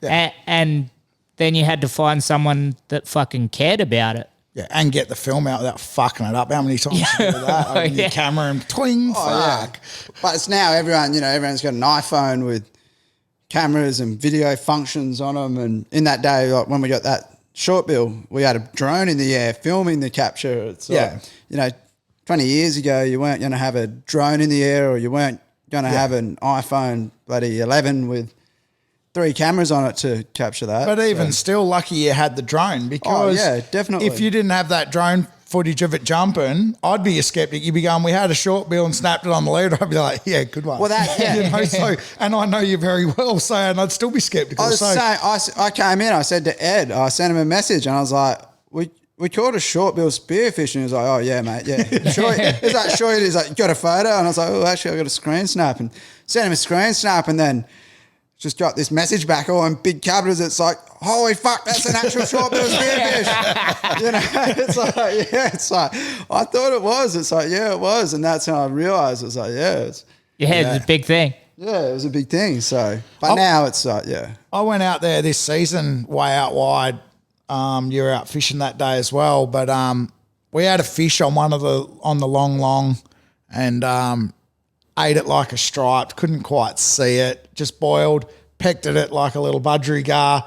Went and then fell off. And 100% it was a short bill. We called it a stripe. Just called it a stripe for my stats. Nah, mate, 110 short bill. I called it a stripe for my stats, but I'm not going to lie. In my mind, it's got me half wanting to go back out there, even though I didn't see anything else out there. I've done a lot of trips out there. I've been out there a bunch of times, and I've had probably half the days I've been out there we haven't got anything, and then but other days the biggest black I've caught was out there. Yeah, right. Like you'd think blacks are inshore, and the biggest black we caught out there, and that was in July. Yeah, and so that day, like we rocked up first thing in the morning, like we left Tanner's at like 4 or something. Got out there as the sun was coming up, and we just saw like big tuna busting up out there. And we were like pretty blown away. And these tuna, like they didn't have sickles. That was the thing. They were big tuna, and they didn't have sickles. Like they were jumping like 200 meters from us, and there was no sickles on them. So I was like, they're either big eye tuna or the bluefin. Yeah. It's the only thing that could be. And which is all recorded out there through the longline fishery and tagging program. So that was the thing, like out there. And then we tried around. We didn't get bugger all, which is what happens 90% of the time you see big tuna. Yeah. And then, just after that, we actually saw this big mako jumping, like in the distance. A big mako doing these big backflips and that. We were like, this is incredible. And then just after that, we all of a sudden, boom, like the long went off and we didn't see what it was, and this thing's just going nuts, like, you know, just peeling heaps of line, going down deep, and we're like, it doesn't look like a marlin. Like, is it a tuna? Or, like, you know, it hasn't done anything. And then same typical black marlin, 20 minutes later, we went up and down it, and all of a sudden, boom, like, you know. Yeah, out he comes. Yeah, like 250 kilo black marlin just launches out of the water like 50 meters off the side of the boat. That's sick. And then, that was cool as to see that. And then we ended up dropping that fish right on. We pretty much had it on the leader and dropped it. But then, we kept going from there, and then we found like a piece of dead giant squid floating on the surface, like this meter and a half by meter like chunk of like 3-inch thick dead squid, just like bites out of it, just floating on the surface out there. Fucking hell, that's Holy insane. shit. Yeah, that's the thing. It's like you don't know what lives out there like that. You know, it drops down, it's like 2,500 meters or something. Well, Yeah. me and Squirrely had out in 1100 here. One day we had a pair of sperm whales. So if they're out there hunting, that's what they eat. So, you know, it's every chance of all that out there. Big squid No, out there. but I mean, it's all about exploring new areas as well. Like, there's so much open ocean out there that's untouched that unless people go out there and start fishing it, no one's going to know what it can provide. Yeah. Same as anywhere really. Like the whole WA fishery. Like, you know, these guys are pushing out from the Abrolhos and they're catching massive yellowfin and blue marlin out there, and then, you know, guys I know just went out from Jurien and they caught big blue marlin out from there. And like, what's to say, like the guys off Rottnest as well, like they just banged a bunch of blues. They've had like the best blue season they've had for years out there, like a few weeks ago. Yeah, I was saying that. It gets me saying, it's like even like, you know, like Cape Naturalist, Cape Lewin down there, you've got the Lewin Current that just, you know, it's like a pressure point. It constricts around that cape and bends around. Yeah. And then eddies behind the back of the cape towards Albany and that. Yeah. You know, and it stops there. And it's like, that is just one big fish highway. Like the amount of big pelagics that have been down there. And, well, the biggest blue marlin ever recorded in Australia, it was, even in the world, it was something like 1,500 pound or something washed up in Albany. Yeah. A few years ago. It was still, was that the one that was still half alive? There's been 4 or 5. Yeah, because there was one in Esperance and one there within a couple of years. There's been like monster blue marlins washed up on the beaches down there. So, you know, what's to say there isn't a crazy fishery out from the capes down there? Well, I've wondered since they started doing those Bremer Canyon tours for the killer whales, where just that one spot just bubbles up at a certain time of year. I've been out there. I went out there. I actually went out. We were in Bremer for a holiday, and I bumped into one of the guys I used to work with, and he was driving that orca boat, the Bremer tours or whatever it is, and I bumped into him, and he was like, "Why don't you come out and you know, come and see the orcas tomorrow? I'll take you out." So me and my chick, we went out there, and you know, as soon as I got out there, the first thing I was just like, tuna. I was like, tuna, bluefin tuna. Have you seen bluefin tuna out here? You know, like, just started peppering him. And I was like, he was like, oh, personally, I was like, what about the commercial fishermen? What about the wetliners? You know, and I was like, they've got to be here. Yeah. We went out there and, you know, like, I'd see these birds and there's birds over there. And it's like, oh, it's a kill, it's orcas. And I was like, oh, orcas. So, you know, I'm just thinking bluefin. Yeah. We get out there and, you know, there's bluefin have just ripped apart a beaked whale or something, and there's all these greenies like oohing and ahhing watching this beaked whale get slowly torn apart while it's alive, and they're all like, some chick's crying because it's so majestic and beautiful, and I'm like, this is actually horrifying. I was like, you know, the Japanese do this, and you know, half the world stops down in protest, and the orcas do it, and it's the majestic orcas get and away with it. beautiful. Yeah, and like, you guys are confused. When are they going to get held accountable? So on that, you obviously got an obsession with tuna, and when you were heavily into spearfishing, Dog-Tooth tuna were the one that caught your fancy. What's the biggest one of them you've actually shot? You shot a few big ones. The old that was that was kind of my lifelong obsession, I guess. Dog-Tooth tuna, heartbreak tuna, I guess you could call them. Oh, they're bastards. They're absolute pricks. They literally, like, the highs and lows of Dog-Tooth tuna. Like, you get obsessed with them, and just everything about them, they're so hard. Like, for starters, you know, such a powerful fish that with really soft flesh. And the country they live in, they like to go to the bottom like a cod. To the bottom. They're a tuna that acts like a shark and then acts like a cod. And then they play with your mind. Because they're actually a mackerel, aren't they? Yeah, they're a mackerel. Yeah. They don't know what they fucking want to be. No, they're confused. Yeah. But they're definitely, and they just, you can't nut them out. Like, you'll be punching, 30 to 40 metre dives all day in a raging current off a big drop off. And then, someone drifts onto the reef in 8 metres of water and there's a 80 kilo one right there. Shoot it from the surface. Yeah. Same thing. But the biggest tuna, the biggest dog-tooth I've lost. Yep. Which is generally you'd think is the story with most. I'm one of them. Yeah, I've lost some monsters. Yeah, let's start ticking them up. Everyone, it goes on. There's so many variables. Gear failure, just the sharks, the shot pulling. The biggest one I shot. I think I point blank shot this thing like 2 meters away, just straight in the back of the head. Like, you're gone. this thing was like big fish. Like, you call it in like the 80 to 90 kilo range, which for a dogtooth, is 200-pound dogtooth. That's it. That's the benchmark, the goal. But you're just like, oh, you're mine. Just shoot this thing, and then boom, the thing goes down, pulls your 2 floats down, and then pulls your 2 floats down 20 meters, and all of a sudden, boom. Yeah. They're just flying back. As soon as you see those floats come hurtling back to the surface, it's literally just like, someone just stabbed you in the heart. It's the worst feeling in the world for anyone. A lot of people will be able to, sympathise on that one. Oh, yeah. And, and it doesn't just happen once or twice. It's happened a few times, shots pulled. I've had like 700-pound cables snap. Yeah. Just the power and that in the first run, or they've taken you into the reef. But I actually, the dog-tooth tuna, I sort of felt I'm one of those like fluky bastards, you could say, that straight off the bat, before I even got obsessed with them, I managed to nail a big one.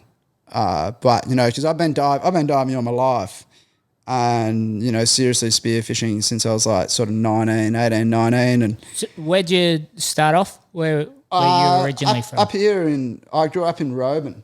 Yeah, rightio. Yeah, Roban. So up north here, and I was lucky enough also, my dad was a mad keen Spearo. He was a good diver, so my earliest memories are diving the islands, just swimming around up the top. Like, we'd be swimming around watching my dad drop down and shoot a trout, kill it, come up and hand it to us kids, and we'd be like trying to hold this big fish, swimming with it while he's swimming around doing that. So we were sort of always, it came natural. I think I shot my first fish, I did you to whiting when I was like 6 or something. And we always loved it, loved the ocean. Like, our dad used to sort of like play this game with us, would hold onto his neck and he'd dive down and swim down. And, as soon as we needed air, we'd tap him on the shoulder and he'd swim us back up. So from an early age, we were initiated into the uncomfortable world of breath hold. Yeah. But then we sort of I didn't really, I played around, and it was just a little, something I did every now and then. But it wasn't until I was sort of 18, 19. I was mainly surfing down south at the time. I just got sick of the crowd and fucking people. It keeps coming back to that. Yeah, it is. But anyway, I got away from people. It was diving. It's like, wherever we went, you were on your own, and it was a challenge. You were hunting. You had to be fit. You had all this. There's so many factors and the excitement in it as well. So we did that a lot, and then it was we did a trip. Me and a mate went to Fiji. By this stage, I've been spearing for probably 6 or 7 years. Like, I've been right into it, fairly obsessed with it.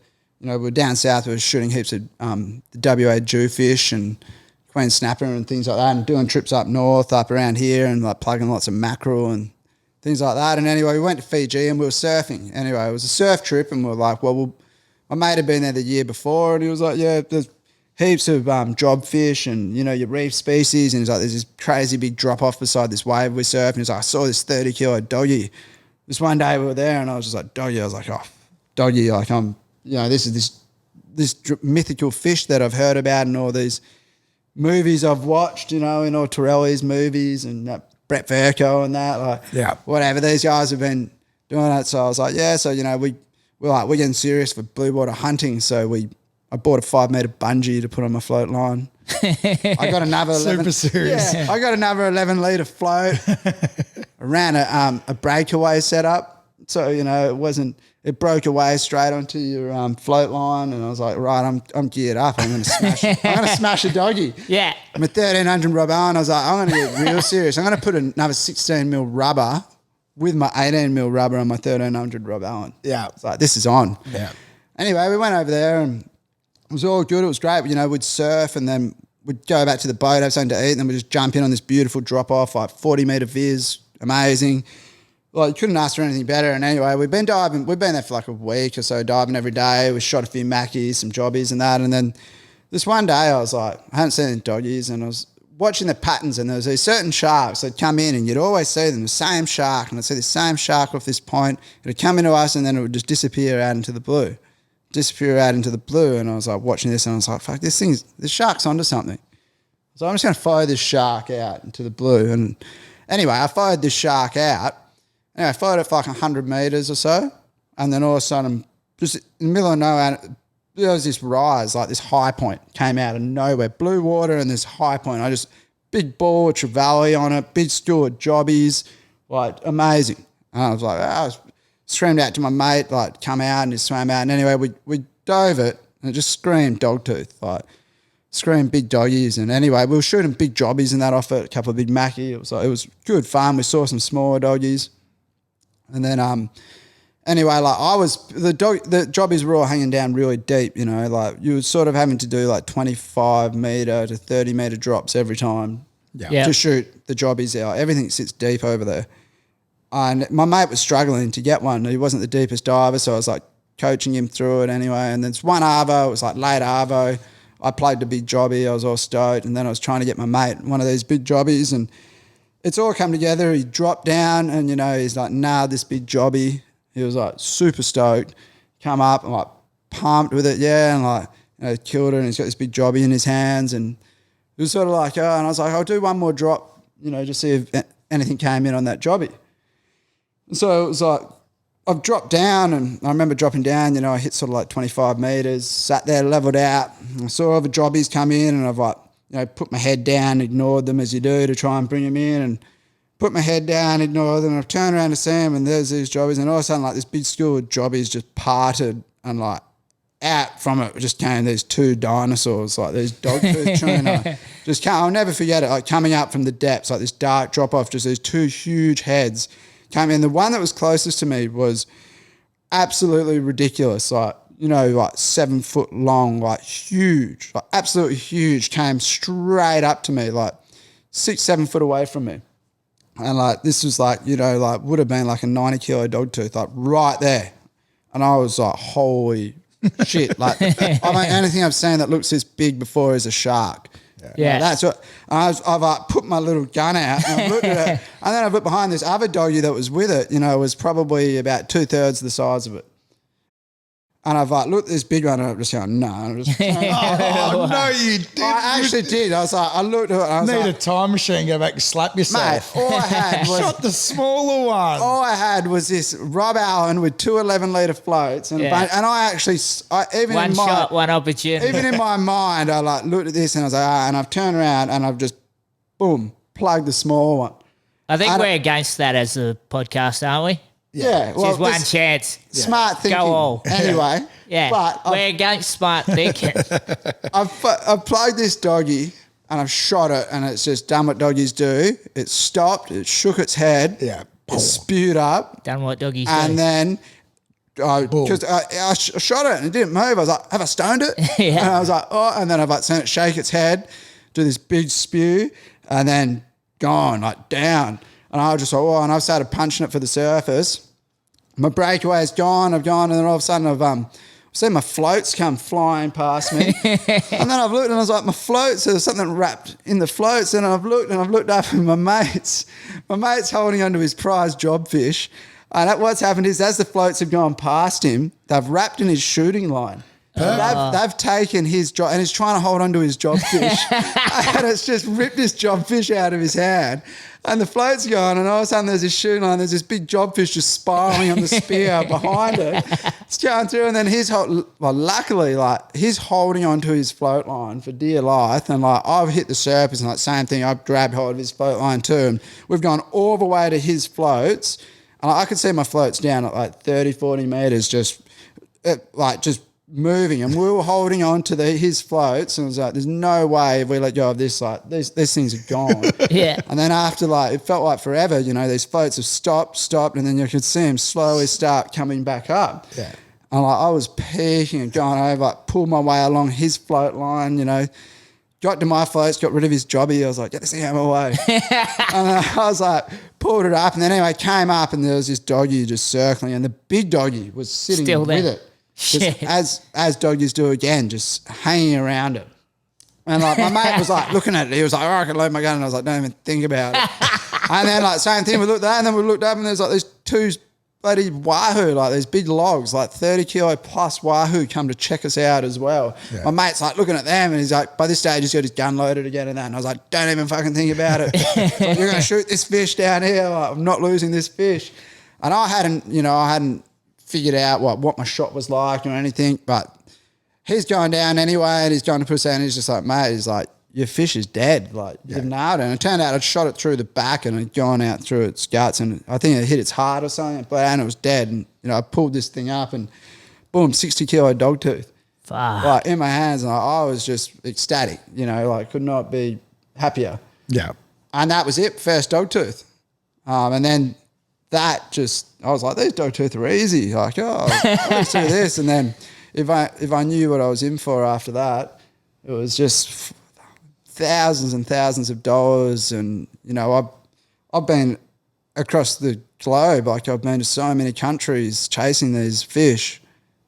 Everywhere. Like, probably, you know, I've done the whole Pacific. I've done all of Indonesia. I've gone all the way up, you know, through Thailand to across the Andaman Sea in like a rickety old Thai fishing vessel, and just chasing dog-tooth, and then all the way to everywhere, to the ends of the earth, really. And then, you know, like, it's so hard. There's so much heartbreak, stuff going wrong. I shot Indonesia. I shot a bunch of good dog-tooth there. That place is wild. Like, we went to these villages, like, you know, we'd gone to spots, and we were like the second white person I'd ever seen before over there, Timor and Papua New Guinea.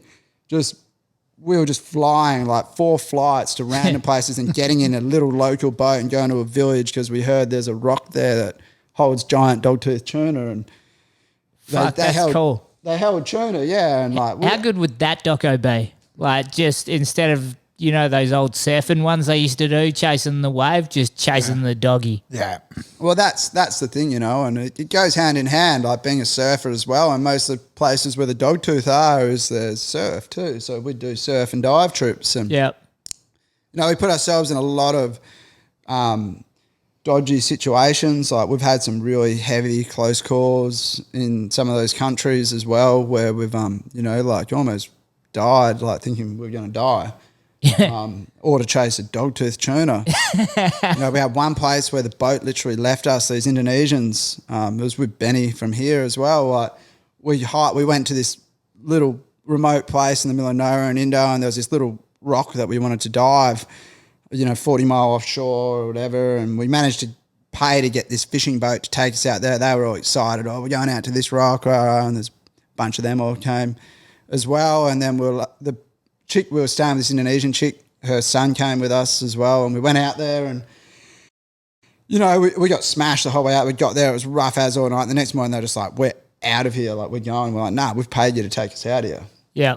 You know, like, the night before we were anchored in this place, and we had to ditch the anchor because it was too rough. We had to go around the lee of the island, and they were like, no. And then we did one drift, and we saw doggies, and they're like, oh, we go now. And it's like, no, we paid you. We're staying out of here. Yeah. And like, they were starting to get pretty, you know, they were freaking, like they hadn't slept all night and that. And then we did one more drift, and then we dropped them off, and they came up, dropped us off, and then all of a sudden, like, we were drifting, we saw those. I shot a big jobby. I was like, oh, I'll call the boat. And I popped my head up to look for the boat, and they were gone. They were like, Oh, fuck. they were like 700-800 meters away, steaming the other way. Yeah. And I was like, fuck, they've left us. They're gone. That's it. And Benny's like, oh, we're waving. And then I was like, oh, and I saw them going around the corner. And like, they've gone to get their anchor they've dropped.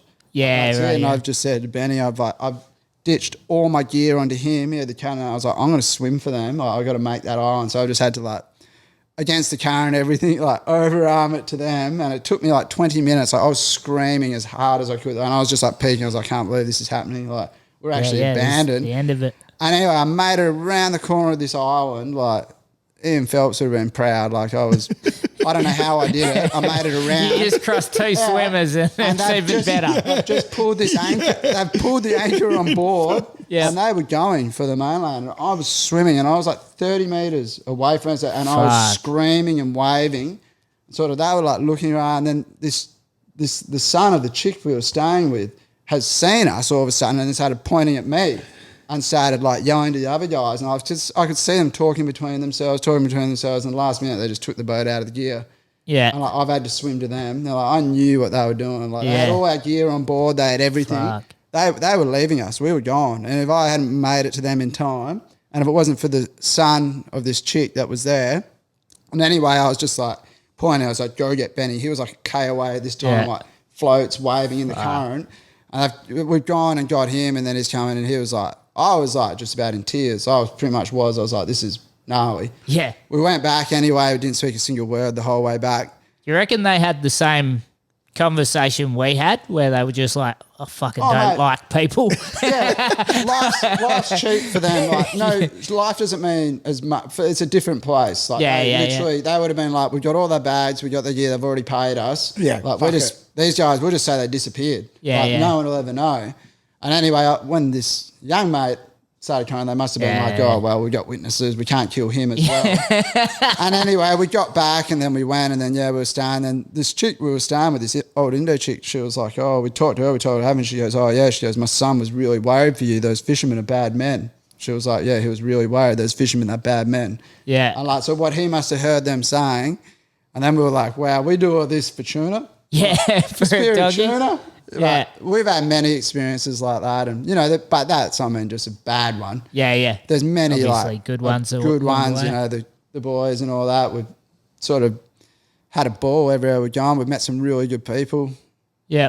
I'm really lucky, especially with my diving like that. One of my good mates, Brandon, from over in the States, is same thing. Just another guy that's obsessed with diving and loves it as much as I had the same bug, the same fever, and we've sort of done a bunch of trips together. And he's smashed a lot of good fish. He's Yeah. pretty much shot some of the best dog-tooth tuna in the world, really, more than anyone. Yeah, okay. So to sort of tee up with him, and we did some trips, and that's back to what you were saying about the biggest ones we got. We were actually in Japan, which is the last place on earth you think you'd find dog-tooth tuna. Or anything swimming in Or the anything. ocean. But, that's super smart, the Japanese. Like, they don't allow commercial fishing in their own waters. They've got huge marine parks. Spear fishing is illegal. Like if you want to fish there, you have to be part of a fisherman's union, and you have to actually apply to go fishing in an area before you do. Like, they manage it So they manage their waters okay. well. really go. well, like incredibly well. Sort of we went there, and even like in saying that, like it's probably the hardest place I've ever dove. It's super cold over there, and the weather is so unpredictable. Like, The water's cold. everything's cold. The water's And the cold. dog-tooth are in And it. there's big dog-tooth there, but it's like, like we were there, we did 2 weeks there, and we could dive 3 days of that 2 weeks just because the weather, like, it changes so much. And then you with permits to dive, like we'd have to get permits to dive an area, and then like a couple of the times we'd have the permits and that in place. We'd go to dive somewhere, and then we'd get there, and all of a sudden the captain would get a call saying you're not allowed to dive. Yeah. It's been pulled. So we'd travel all the way there, and we'd turn around and go back. Yeah. Fuck. But there's good fish there. What size? There's some really big fish there. Like that 200 pound. Like 200-pound fish. Yeah. Yeah. We sort of got a couple in like the 150 range, Yeah. which was Big fish. big fish. It was awesome. Like really big fish. And Have you noticed a difference between the different countries, like the behaviour and the dog-tooth, like in that colder water, or is it all fairly similar? Dog-tooth to dog-tooth, like they all behave the same. They're pretty predictable in a way, you know, like, and that's one thing, you know, we always used to do before we'd do a trip somewhere, you know, we'd research the area, you know, we'd look at the charts, we'd look at the currents, we'd look at the moon phases, you know, that everything depends on the moon, and we'd try and plan our trips around those moon phases and the correct tides, and, you know, the currents coming from this way, the fish are going to be on this side of the reef, or, you know, this is where the bait will be. So this is where the fish will be, you know, find the bait, find the fish. It's the general rule with all fishing. And so, yeah, we'd plan a lot before we'd go somewhere. Yep. You know, we'd see the ideal, you know, your ideal, what would be the ideal temperature for dogtooth, so the right season to go there to get those temps. Preferably something that we found is a lot of the time you don't want the water to be too hot. Yeah. If the water's too hot, it's like the dogtooth like the cooler water. So there might be big dogtooth there, but if the water's too hot, they'll be down deep. Yeah, they sit deep. They sit deep. Yeah, I've found the same thing. If it's hot, it's no good because they sit in like 100-metre range of water and chase the temp of the depth. Unlike billfish that chase it across the globe, they just chase it up and down. But that's the thing. It's like you look at a dogtooth tuna, you look at the eyeball on a dogtooth tuna, it's made to hunt in the deep or at night. Nighttime, You know, that's the thing with them. They, as divers, they will only come. We're limited to the, you know, the depth we can hunt them in. So you're either going to get them the early morning or late arvo. Yeah. Or, you know, on the right time of year when the water's, if there's a strong upwelling somewhere, you know, you get cold water pushing up, it'll push the fish up as well. Yeah. Or they're going to, I think a lot of the time that we found with them is when they aggregate to breed, they tend to do it in shallow water. They don't do it down deep. They come up higher to breed. Yeah. So, you know, that's like mackerel and they're the same family. I think a lot of that is like the mixing of eggs and sperm and that. You get that eddy and they push it up into that. Exactly. So that's like, you know, the best times that we've seen the fish have been like, I guess that'd be spawning aggregations where there's big schools of fish. And, you know, a lot of the times you'll find that you'll have your couple of big fish and then a bunch of small ones sort of mixed in. Yeah. There'll always be. And for dogtooth, it's like if you want to spear a big dogtooth, like you have to be the first person to dive that spot. Yeah. You know, I think dogtooth are very territorial. You know, they actually are quite a residential fish, unlike the other tunas. Yeah, yeah. So, if, you know, the biggest fish, they'll be the dominant fish in an area. So if someone's dove a spot, you want to be the first person to ever dive a spot, and you'll find the dogtooth there, they'll be big and they'll be dumb. Because they're a smart fish. They learn, like, once someone's dove on them a couple of times. Yeah. And especially, and you get too many people get too trigger happy, and, you know, they'll just have a Hail Mary, or, you know, they'll just, with dogtooth, it's like if you go up, you do a drift, you drop, you'll see there's big fish in a school. So that school won't move. It'll stay in the same area. You can drift past it if you don't get close enough to it. Just control yourself. Yeah. Don't shoot. Wait. It's like go in the boat, go back up current, whatever, do another drift. The fish will be there. They won't, you know, it's not like you've only got one chance ever to shoot them. Yeah. And too many people, it's like, but, you know, you get dogtooth fever. A lot of people get excited. You get so excited and you're just like, you're like, if I don't shoot, I'm not going to. So you just have Hail Marys, and a lot of the time, you know, and especially with dogtooth, if you don't have the perfect shot placement on them, because they're such a soft-bodied fish and with so much power, they will take off and they will tear your shafts. Yeah. Like we've had dogtooth saw themselves in half. Like I shot a big one at Scott Reef when we did a trip there. I shot a really big one and I was too close. So I waited trying to, it just wouldn't go away, and I've shot it and it was a good shot, but I've clean threaded it. Yeah, I've had and this I've put it on the cable, and this was like this same thing. This was in that 150 range, and it took off and just buried the floats, and the floats went down 20 meters and boom, straight up. And I knew I shot it. I saw the spear just punch out the other side. I knew, I was like, this fish is gone. I might as well say goodbye right now. Yeah. The cable for like 1.5 meters from the spear was white with flesh. Yeah. and skinned. Like it had just gone through and it's just like a garret. It just sawn itself straight through. Like they would just chop themselves in half. Shit. So, I mean, and that's the thing. It's like if you don't have the perfect shot placement on them, there's so many factors that have to come together to land one of those fish. Finding them is one thing and, shooting them's another, but honestly, that's like 20 to 30% of it. Landing them's the hardest bit. Landing them's the hardest bit every time. And I mean, the hardest part with them as well is it's teamwork. Yep. You need to dive with someone who's, is turned on. You need to work as a team. It's like you're going to get that fish together as a team. It doesn't matter who pulls the trigger. If it's you or your friend, it's like, we'll have someone, generally like three guys. You have someone on the burley or the flasher. Yeah. You'll have someone diving with the cannon and someone ready to grab those floats. Like as soon as you shoot the fish, you need someone to just put the brakes on that fish, like stop them on the float. And then like if you've just punched down a deep dive, you've shot it, it's taking your floats down, it's there's someone on that float straight away pulling that fish up, trying to keep it from the bottom. Yeah. You need to stop that fish getting to the bottom. Yeah, that's right. And that's with my mate Brandon, like we work so good together like that. Like, we'll function so smoothly. Like you can sort of see it in one of those videos from Scott Reef where we had that drone footage where, I shot that Dog-Tooth and like, he is like the floats go down as soon as he's on that thing, just getting dragged around, just ripping it up. I've just come up from a deep dive. I'm still recovering swimming and he's already, like trying to rip that thing down, getting pulled under. I recover, I come over, pass the gun over, grab on the float line, I start on it then. And it's like that combo like that working together. Yeah. That's how we're going to get it. That's how I've typically done it as well. And a lot of the time you'll run one guy with just a reel gun and one guy with the cannon. And if if you're both used to the same cannon, if someone does a deep dive, long deep dive, hits the top, says there's doggies down there, you just swap and the other guy gets the cannon, he's fresh.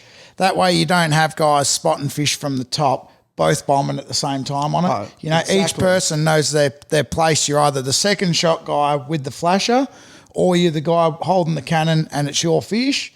And then even the same thing, if you're on the reel gun and there's timid fish down deep, but you can go down, shoot a rainbow runner, etc., keep it on the leash and get him up, or everyone has a bit of their own place in it, and then just because you've shot the rainbow runner, you can hold onto it while old mate has a dive, but then as soon as he gets up, you swap over, he can hold the string while it's flapping around down there and you can have a dive, then when you're with the right guys, you're not worried, like you said, who pulls the trigger. It's just you want the boat to get the fish. Yeah.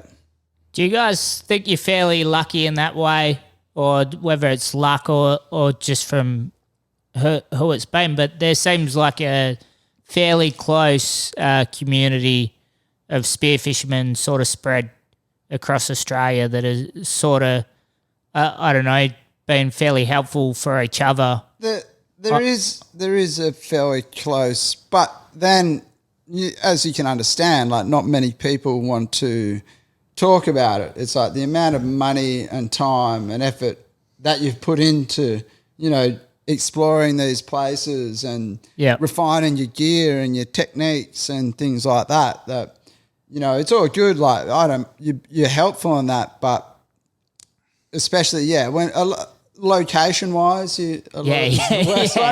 obviously, you're not going to tell, I'll give a broad, I'll say the country we're in, but I'm not going to tell you exactly where we drove or what that, there's tips and that. But we'll chuck the coordinates up on YouTube. there's certain things that you're never going to say, but I don't believe in trying to keep, I want to help people land the dream fish and that, we can work together. And a lot of people, like when you're starting off, you sort of don't really know much about it. It's always helpful. Like I think I used to watch all the vids of the crew that, I knew were doing it and that, and I'd try and glean as much info as possible. And to put it down simply, I'd hate to see just less fish get injured and lost as well. Like the way I look at it, the more detailed info people have, the more chance they have of landing their fish and losing their fish. Yep. Yeah. And that is like a massive factor in it. And that's like a lot of guys have said as well with that, the sort of the landing the fish. And so I was trying to talk about before with the patience is, you know, you're never going to shoot 70 kilo doggy when you're shooting over 10 kilo ones and the 20 kilo ones and or the smaller ones, you know, like you've got to be so patient. It's like you've got to wait for that one fish to come through because the amount of times we've done it as well, you've been like, oh, I'm going to plug this 20 kilo doggy and you shoot it, goes down, and then all of a sudden there's an 80 kilo doggy trying to eat it. And you're just like wigging out, like looking around and you know there's no one there. Yeah. That's one of the massive things as well. But it's also like, you know, that 20 kilo doggy is going to grow into an 80 kilo doggy one day. Too. Yeah. Yeah, that's the next generation's That's 80. it. That's dead right. And I mean, you will spook the fish. That's why, you know, I think a lot of the older school mentality of like blatting a heap of fish and, you know, getting a photo holding, you know, 6 dead doggies or whatever. It's not that. And it's like, you know, it's about that one fish. Yeah. So I'll do trips where I wouldn't even pull the trigger. I wouldn't even pull the trigger once. You know, I've been walled by doggies and stuff the whole time and I just haven't seen that one fish. Yeah. But then every now and then, you know, I'll have someone there. I'll be like, one of my good mates, Eggy, he's a good diver, but he's pretty soon. I'll be like, I'm sure there's a good fish here, but I was like, I just need a bit of commotion. I'll be like, oh, Eggy, look at that 20 kilo doggy. Like, you should shoot it. Oh, you reckon? It's like, yeah. And he'll shoot it, and then I'll just be like, where's this 80 kilo one? Like, just waiting, just like, you know, because that's with doggies and that they think they're sharks. It's the best thing to get them is to have something else. Shoot something else. Shoot a smaller doggy. Like, you know, you can be selective like that. You can shoot a doggy or you shoot a rainbow runner or something if possible, a mackerel or something like that. Just some commotion in the water. Like, commotion's the best thing. Yeah. In a way, if you can. So, you go. I was going to say, I think that community thing, Australia and worldwide, you're saying too, Squirrely, is with the top divers, spearfishermen and people around the globe, like Nate's saying, you don't just want to give it all away, what you've got locally too. So, you know, there's a lot of relationships that are formed where, you know, guys will go to someone else's home area and get shown all the good shit no one else gets to see because there's no threat of them. They don't have their own boat there. They're not going to live there. They're just coming for a week. They won't go without you. And then you return the favour back, you know. Yeah, like sort of the trade-off. Yeah, I'm sure Nate's done that with Brando, had him here and he's had him there and then everywhere else in between and most of the guys you dive with. So you get the really good guys like that and they and you get a lot back from what you give without the threat of, you know, it's like, here's my best whatever spot. And then it's like, oh, yeah, I've just bought a boat. And you're like, fuck. That's all I needed. Exactly. You know, so I think there's a lot of that goes on. There is actually, like, and you would be surprised, the whole, like, the spearfishing community worldwide is, like, quite generous. Like, I've had guys and, you know, I've never even met before from over in remote places, wherever, you know, social media is one good thing for that. Like, we've sort of met up and talked and they've been like, come over and, you know, try and shoot one of these fish. And you're like, yeah. And you'll go over, fly over and, you know, you'll meet crew that you've only talked to online and you'll be in some little, you know, third world country. Yep. Meeting up to go shoot fish with them. Fish, yeah. And, you know, we've had some amazing experiences like that. And, you know, everyone is really generous. And then just like Lee was saying, their dream, you know, my dream might be to go and shoot a fish over there, whereas their dream is to come and, you know, shoot a red emperor here. Yeah. You know, so, and that's the way it works. Like, I'll have them come and stay over here and take them out and vice versa. Yep. Yeah. Do you have who you think the best spear fisherman you've seen? Do you have a name or? Oh, you can't. You honestly, I don't think you can say that because there's guys who've got like incredible breath holds and depth ability as one, and you know that's an incredible spear. And then you got guys who are super fishy who can just, you know, are really good at hunting and that. You know, like you can't say. I thought you were just saying that Lee stinks. Yeah, there's not an all-round, you know, best guy. There's guys that in the right field are the best divers for what they do. Yep. And then there's guys, you know, there's some guys that are amazing at hunting big pelagics and there's other guys that are amazing at doing huge dives and spearing bottom fish. Yep. In the depths. So there's no one or no names that you've just been blown away by when you've gone with them? you'd have to say, like, there's the guys like Tim Mack and that who you've dove with, Lee, a fair bit. And like Tim's that's phenomenal. You know, they're just naturally good divers who are doing, you know, crazy things. They're diving really deep and they're shooting crazy species that in places where you didn't think it'd be possible to go To do it, yeah. as a diver. And then on the other foot, you know, you've got the guys like Brandon and that, he's a really good deep diver too, and he's just super fishy guy, and he's shot some amazing tuna like Dog-Tooth and Yellowfin. Like that guy shot, like, you know, like, I think it was like 350-pound yellowfin, like unofficial world records, and just going to places people had never been back in the day and been really driven enough to do it.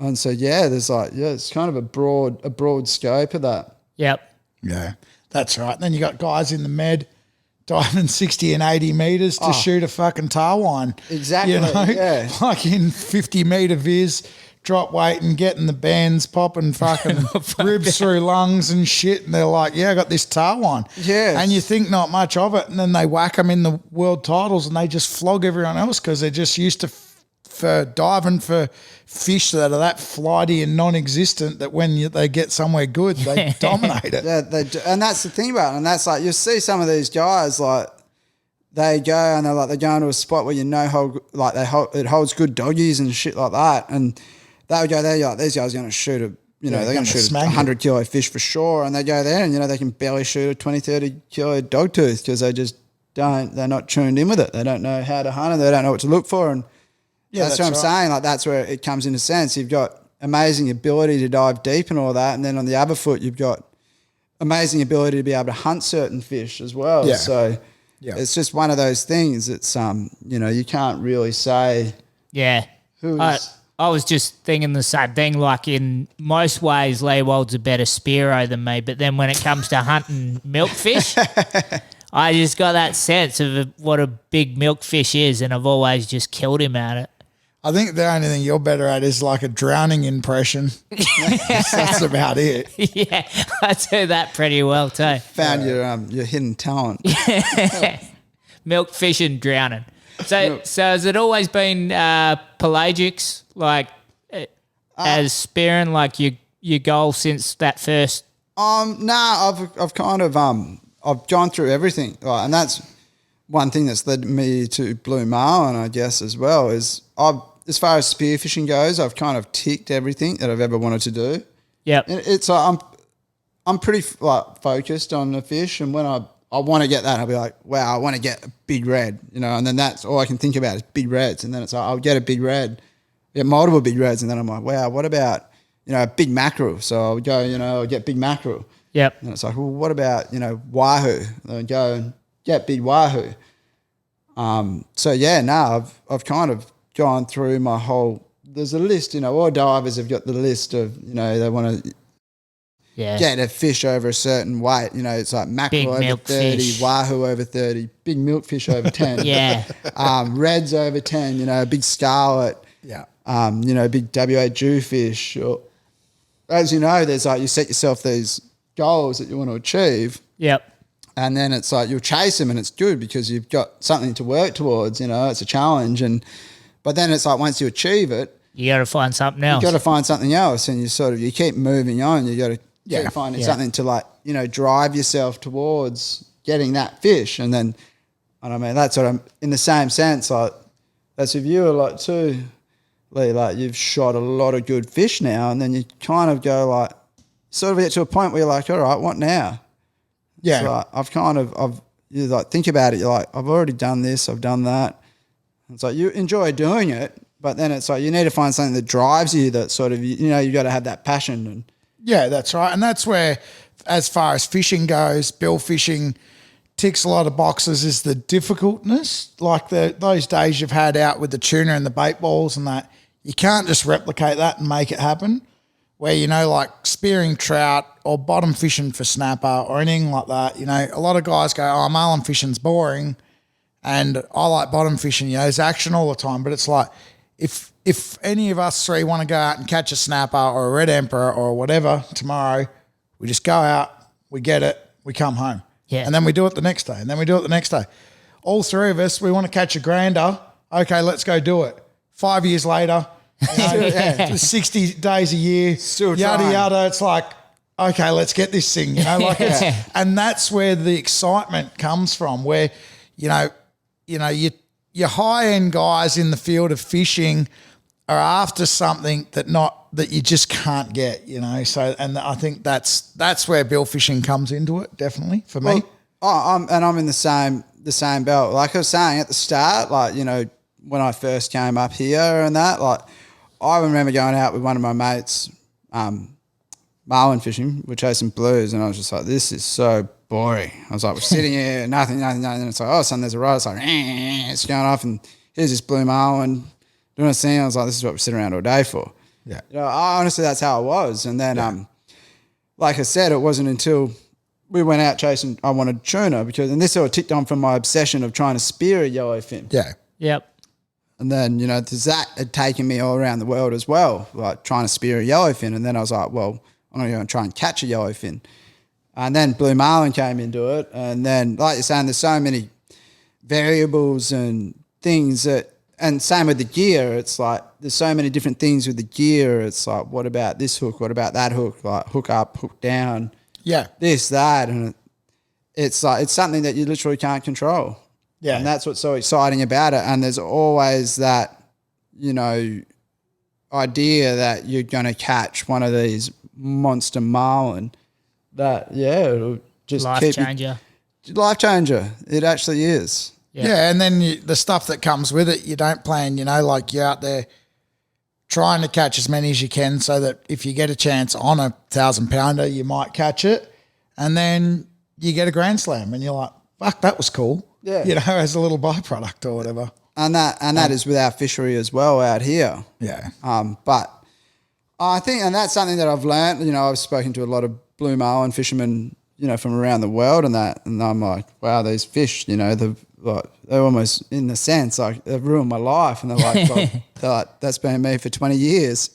Yeah. I started blue marlin fishing 20 years ago, and they're like, we still sit there awake at night thinking about them. Yeah. So, and they've caught hundreds, even like you look at Eddie, those guys have literally caught thousands of blues, and it still just drives him, like he's still obsessed with them. And I've seen Wes miss a day and like be angry because he's heard that Ed's got 3 by lunchtime. It's Withdrawals. like you've done 90 days straight this year, and he's like, oh, I want one. It's like, Jesus. Well, I think that speaks in terms, of actually how addictive blue marlin fishing can be in a sense. I don't know if it's different people or, like saying a drug addict or something. Some people try crack and they don't think it's that great, and every fourth person's just like, this is the best thing that's ever happened to me. Maybe blue marlin fishing is the same thing, it just ticks certain people's boxes and they just become obsessed with it. And I can see that. Definitely. And like Squirrely's saying about worldwide spearfishing cultures, amongst what you consider the top divers that don't just want to shoot a feed, they want to shoot the biggest whatever that's ever swam. In this town particularly, we've got a really cool marlin culture which helps feed it. It's not just, you're not just alone just going, oh, fuck, I want to go out and catch another one. There's a group of guys and girls that are just obsessed as well, and then you get them all together like we are now, and it just feeds off each other, and you're bouncing ideas and the radio chatter that's out there, like when you get to the ramp and I see your car and trailer and I'm like, oh, fuck, he's already out there, he's beat me to it. Send you a text and you're like, I'm bloody here, east or west or north or south. Oh, okay, I'll go the other way and cover a bit more water. Have you seen one? Oh, we just had a horse on.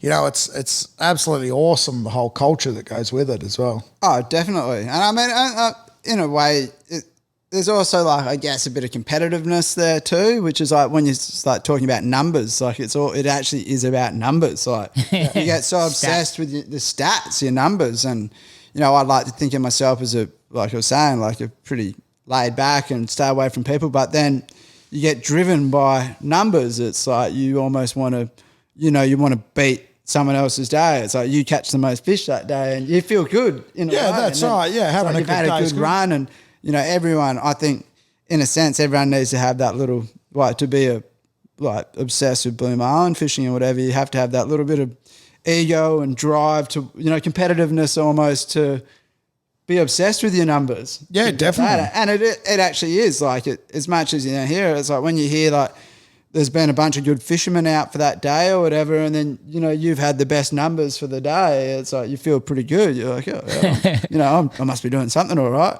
Yeah, that's right. And Don't worry about that. Any time, and it hasn't been often that we catch better than Eddie, we just claim that we're better than Eddie now. That's it. That's the goal on the boat. It's happened like twice. That's the thing with this Blue Marlin fishing thing, though, is like it's almost anyone's game. Like we'll be feeling pretty good about ourselves up here. We got it dialed. We've got our hooks down, our hooks sharp. I'm running 400-pound leader, and I'm getting the bites. And then some random guy will roll in from Perth who's just bought 2 lures from Tackle World, and he goes out there and outdoes everyone. Yeah. In a day, just hits a patch, and it's like just your average Joe's going out there and just crushed the great Eddie Lawler or something, Like that's just the way it happens with that fishing and that. Like it's crazy. And that's where it's a game of statistics for me. Like, you can go out there and drop 7, roll on home with nothing, and feel like a wanker. Another day, go out and catch all 7 and think you've reinvented the game. Yeah. So you got to take it over A long period. Yeah, a long period, and then you can sort of look at it and go, well, we're going 30%, we're going 40%, we're going 50%, catching one out of every 2 fish that we get up in the spread. Am I happy with that? Am I not? I love all that sort of stuff of it. Oh, yeah. I guess it's the highs and lows. Like I've had days where I've literally almost thrown my reels overboard. Like I've literally I've dropped fish off the same lure, like a bunch of times in a row, and I've had like a dummy spit and like cut the lure off and just like hoiked it. Like, a bit of rage. I'm like, it's this lure. Yeah, and it just brings out the worst in you. But then like you'll go from dropping the fish to you haven't changed a thing, and all of a sudden, boom, you bang 6 fish in a row off the same lure and you hook and land every single fish. Yeah. And it's like you haven't changed anything. Yeah. And all of a sudden you're landing everything. And yeah, so how do you... Yeah. Well, and it happens to the best of us. Like, it happens to you, me. Like, Freeballs was having a shocking run and that. Like that, Ed has it as well. He'll go days of donuts and not many. It's like Blue Marlin. They just humble you. Like, everyone. Yeah. We better wrap this up shortly. But so to your spearfishing, what are the fish that stand out that you've shot, like the ones that you're most proud of telling people? Would have been my big yellowfin that I finally got. That was in Mexico. Yeah. A few years ago. How many kilos? We didn't. It's hard to say. Like we're calling it 200 pound, a 200 pound yellowfin. Shit. And like that's what the guys there. This fishing operation will be like they don't weigh any of their fish. They just like look at it. They're like 200 pound. They get big fish. They're like 300 pound, 400 pound. Like And we got some. We did a trip down to one of the places there, and we've been chasing. That was my 3rd trip to Mexico, and I hadn't shot a yellowfin yet. I've been down there chasing them for so long, and then one day it sort of all came together. And we'd sort of like the week before that we'd gone down into like Michoacan, like the place where Cartel Land was filmed a couple of years before. Like it was gnarly. Like you're told never to go there. Like you're pretty much like there's a high chance of dying pretty much. And we were like sitting there and we heard there was this high bank off this little town, and we're like, nah, we can do it. We can shoot down there from where we are. At the moment we're in Pasquales up in mainland Mexico, and we're like, nah, we'll shoot down. And the boys had the hot tip, and he's like, nah, it's safe as houses. We're only just crossing the border going in. And we're like, yeah, we'll do it. One of our mates lived there for ages, and he's like, smokes a bit of weed or whatever. And he's like, oh, no, man, it's cool as. So like, do it all the time. I surf down there. So we packed up the car, we're heading down, we're all pumped up across the border, and then we're going in and hit like this. All of a sudden there's just like this roadblock, like this militia has dragged this log across the road. Literally armed militia walking up and down, big roadblock, and we're like, boom, we're like, Brian, what is this? And he's like, whoa, he's like, this is really heavy. I've never seen anything like this before. And we were just like, and there's like these armed militia just walking up and down, checking all the cars, and we sort of rolled up a bit, and he's like, he speaks fluent like Spanish and that. And it's like, oh, what's going on? They're like, oh, we're battling the cartel at the moment. They just kidnapped one of our town residents 2 days ago. So we're at war with them now. So we're actually finding them and executing them. Oh, shit. Literally, and they've searched our car and they're like, no, you guys are right to go through. And they've like dragged the log aside. Yeah. And we were going through and we were just sitting there like, holy shit, like what have we done? We're going down there and we're going to dive this bank and it doesn't even exist. There's not even a bank out there. So we've driven around out there and like can't find this bank and we can't find spinner dolphins. And so we're going in and we're staying at this, the only hotel in the whole town. And like we're sitting there and you can hear gunshots going off and stuff. And we're like, oh yeah, we're like, we're just going to go and get, you know, some burritos or something. And we went down and we're sitting at this little market stall, like just in the street. It was all dark. And then just like out of nowhere, just boom, 10 militia guys, like guys carrying like gold-plated AK-47s with like big handguns on their hips. And they've just walked in. Like, We're the Yellowfin. just looking at us and like walking and us like standing around us, looking at us, like just staring at us. And we're sitting there. It's like me and my 2 Seppo mates, my American mates. And we're just like, oh, we're going to die for sure. Like, 100%. And they've gone to order their burritos and we're just like, let's eat and go. And we've eaten and like gone and like we're standing at this place and like I couldn't sleep. I was like just waiting. I was like, any moment we're going to get the door kicked in and we're literally going to come and they're going to drag us out. Like we're going to die. Like it was so heavy. I was like, oh, what have I done? And then the next day we went diving and we're like, dude, we got to go. Like let's get out of here. So we packed up that arvo and we left. But then we left and we were like, we got a hot tip. We're like, they're smashing these big yellowfin out of PV Puerto Vallarta. They're getting like 300, 400 pound yellowfin online. Like we got to go. So we've just like driven a full day, got there, like hired this boat. We've gone out there and these guys are like, oh yeah, like these Mexican guys are like, yeah, there's big bird piles everywhere and churning. We sat in this boat and first thing in the morning we're going out and they're just looking on the radar and they're just like, boom, big bird pile. And we're just going there and we could see like this huge bird pile and just these foamers with like big tuna. And we got there and the first 2 guys that were with us, they've just like rolled straight in and boom, one of them bladdered a yellowfin. Yeah. And it's like, oh, it's on. And then he's like, oh, it's only like a 40 kilo fish or something, like, you know, 80 pound fish. And we're like, oh, what? And we're watching it. And I was just watching this big bird pile like 400 metres away from us just going on. And I was like, fuck this. These guys can stay here, take us to this other pile. Like, we're jumping in and shooting a tuna. Yeah. And it worked out really good. And it's like we got over there and it was my turn with the gun. And one of our mates was up the top on the fly bridge and he's like, swim, swim, swim. And then he's like, dive now, dive now. And like, you're like swimming as hard as you can, hard as you can, hard as you can. Then you drop down and you do like a 5 metre dive and you're already out of breath. And then it's like murky as and you can just see this big tuna just going around. And then I had a couple of really big ones and I didn't pull the trigger because I thought I was too far. And then I was out of breath and I was like, I've blown it. The tuna have all gone. Like, this is it. It's over. And I was like, you kook, like you could have shot. And then all of a sudden these 3 tuna just popped out. I was like, oh, Hail Mary, what I thought. And I've just clean hit this one. And yeah, ended up, it went nuts, went down, I spined it. And yeah, it went around and we got up. And I didn't even, because the water was so dirty, didn't even realise. I thought it was, you know, like 80, 90 pound tuna, like maybe 40, 50 kilo. And then it wasn't until we were pulling it up and I was like, this thing's got a lot of weight. And then I just popped out of the gloom and it's just this big cow yellowfin. Shit. I was like, clean centre punched it and just went down and second shot it and got my ass handed to me trying to brain it. I stabbed the knife in and I missed its brain and this thing just took off and I had my hand stuck in its gills and I was literally like jet skiing across the surface with this thing just like smashing me and I had like 2 spears and cable all around me and I was like, I cannot let go of it. Yeah. And I've ended up killing it and then, yeah, we got it on and that was my big tuna. So there was years and years of hard work and all of a sudden I did it. How good's the story for it though? Oh, yeah. If you're going to put in years, at least, you know, it should involve the cartel. Oh, mate, it had, I think like that's my broad coverage of Spear. It's involved everything, cartel, dodgy indos, like amount of times I've been sick and food poisoning and rushed to hospitals and. Yeah, You know, all the for amount the of- tuna. Yeah, I'm all for tuna. It's an obsession. Yeah. Just quickly, fish that you still got on your bucket list. What do you like? Fishing or spearfishing? What's next? I'm gonna spear a big West Oz yellowfin Yep. one of these days. Over 100? if it's there.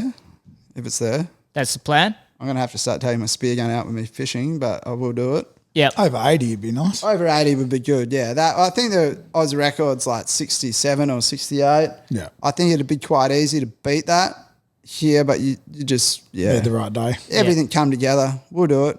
I think maybe, put a deep water fat in or something ourselves, and that's probably the way. It's the only way to do it, actually, and I think it's quite possible, but just time and effort. Yep.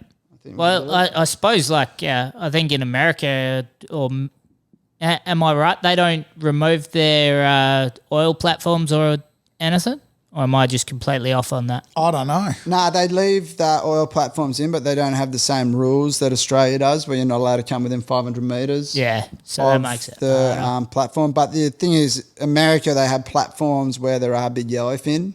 Here we do not. Like the platforms and FPSOs we have here off the northwest, they're all in too shallow.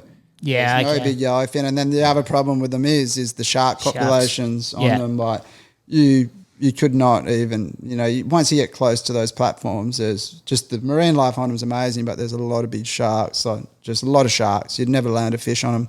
Yep. All right. Anything you got to say, Leewald? Nah, I'm good. Anything you want to say? Nah, I'm happy, mate. This has been a pretty good yarn. Yeah. All right. Well, cheers. Thanks for chumming up, and good luck on the 100-kilo tuna or whatever happens next, and stay away from the cartel. That's my plan, mate. Cheers, lads. Cheers, Scully.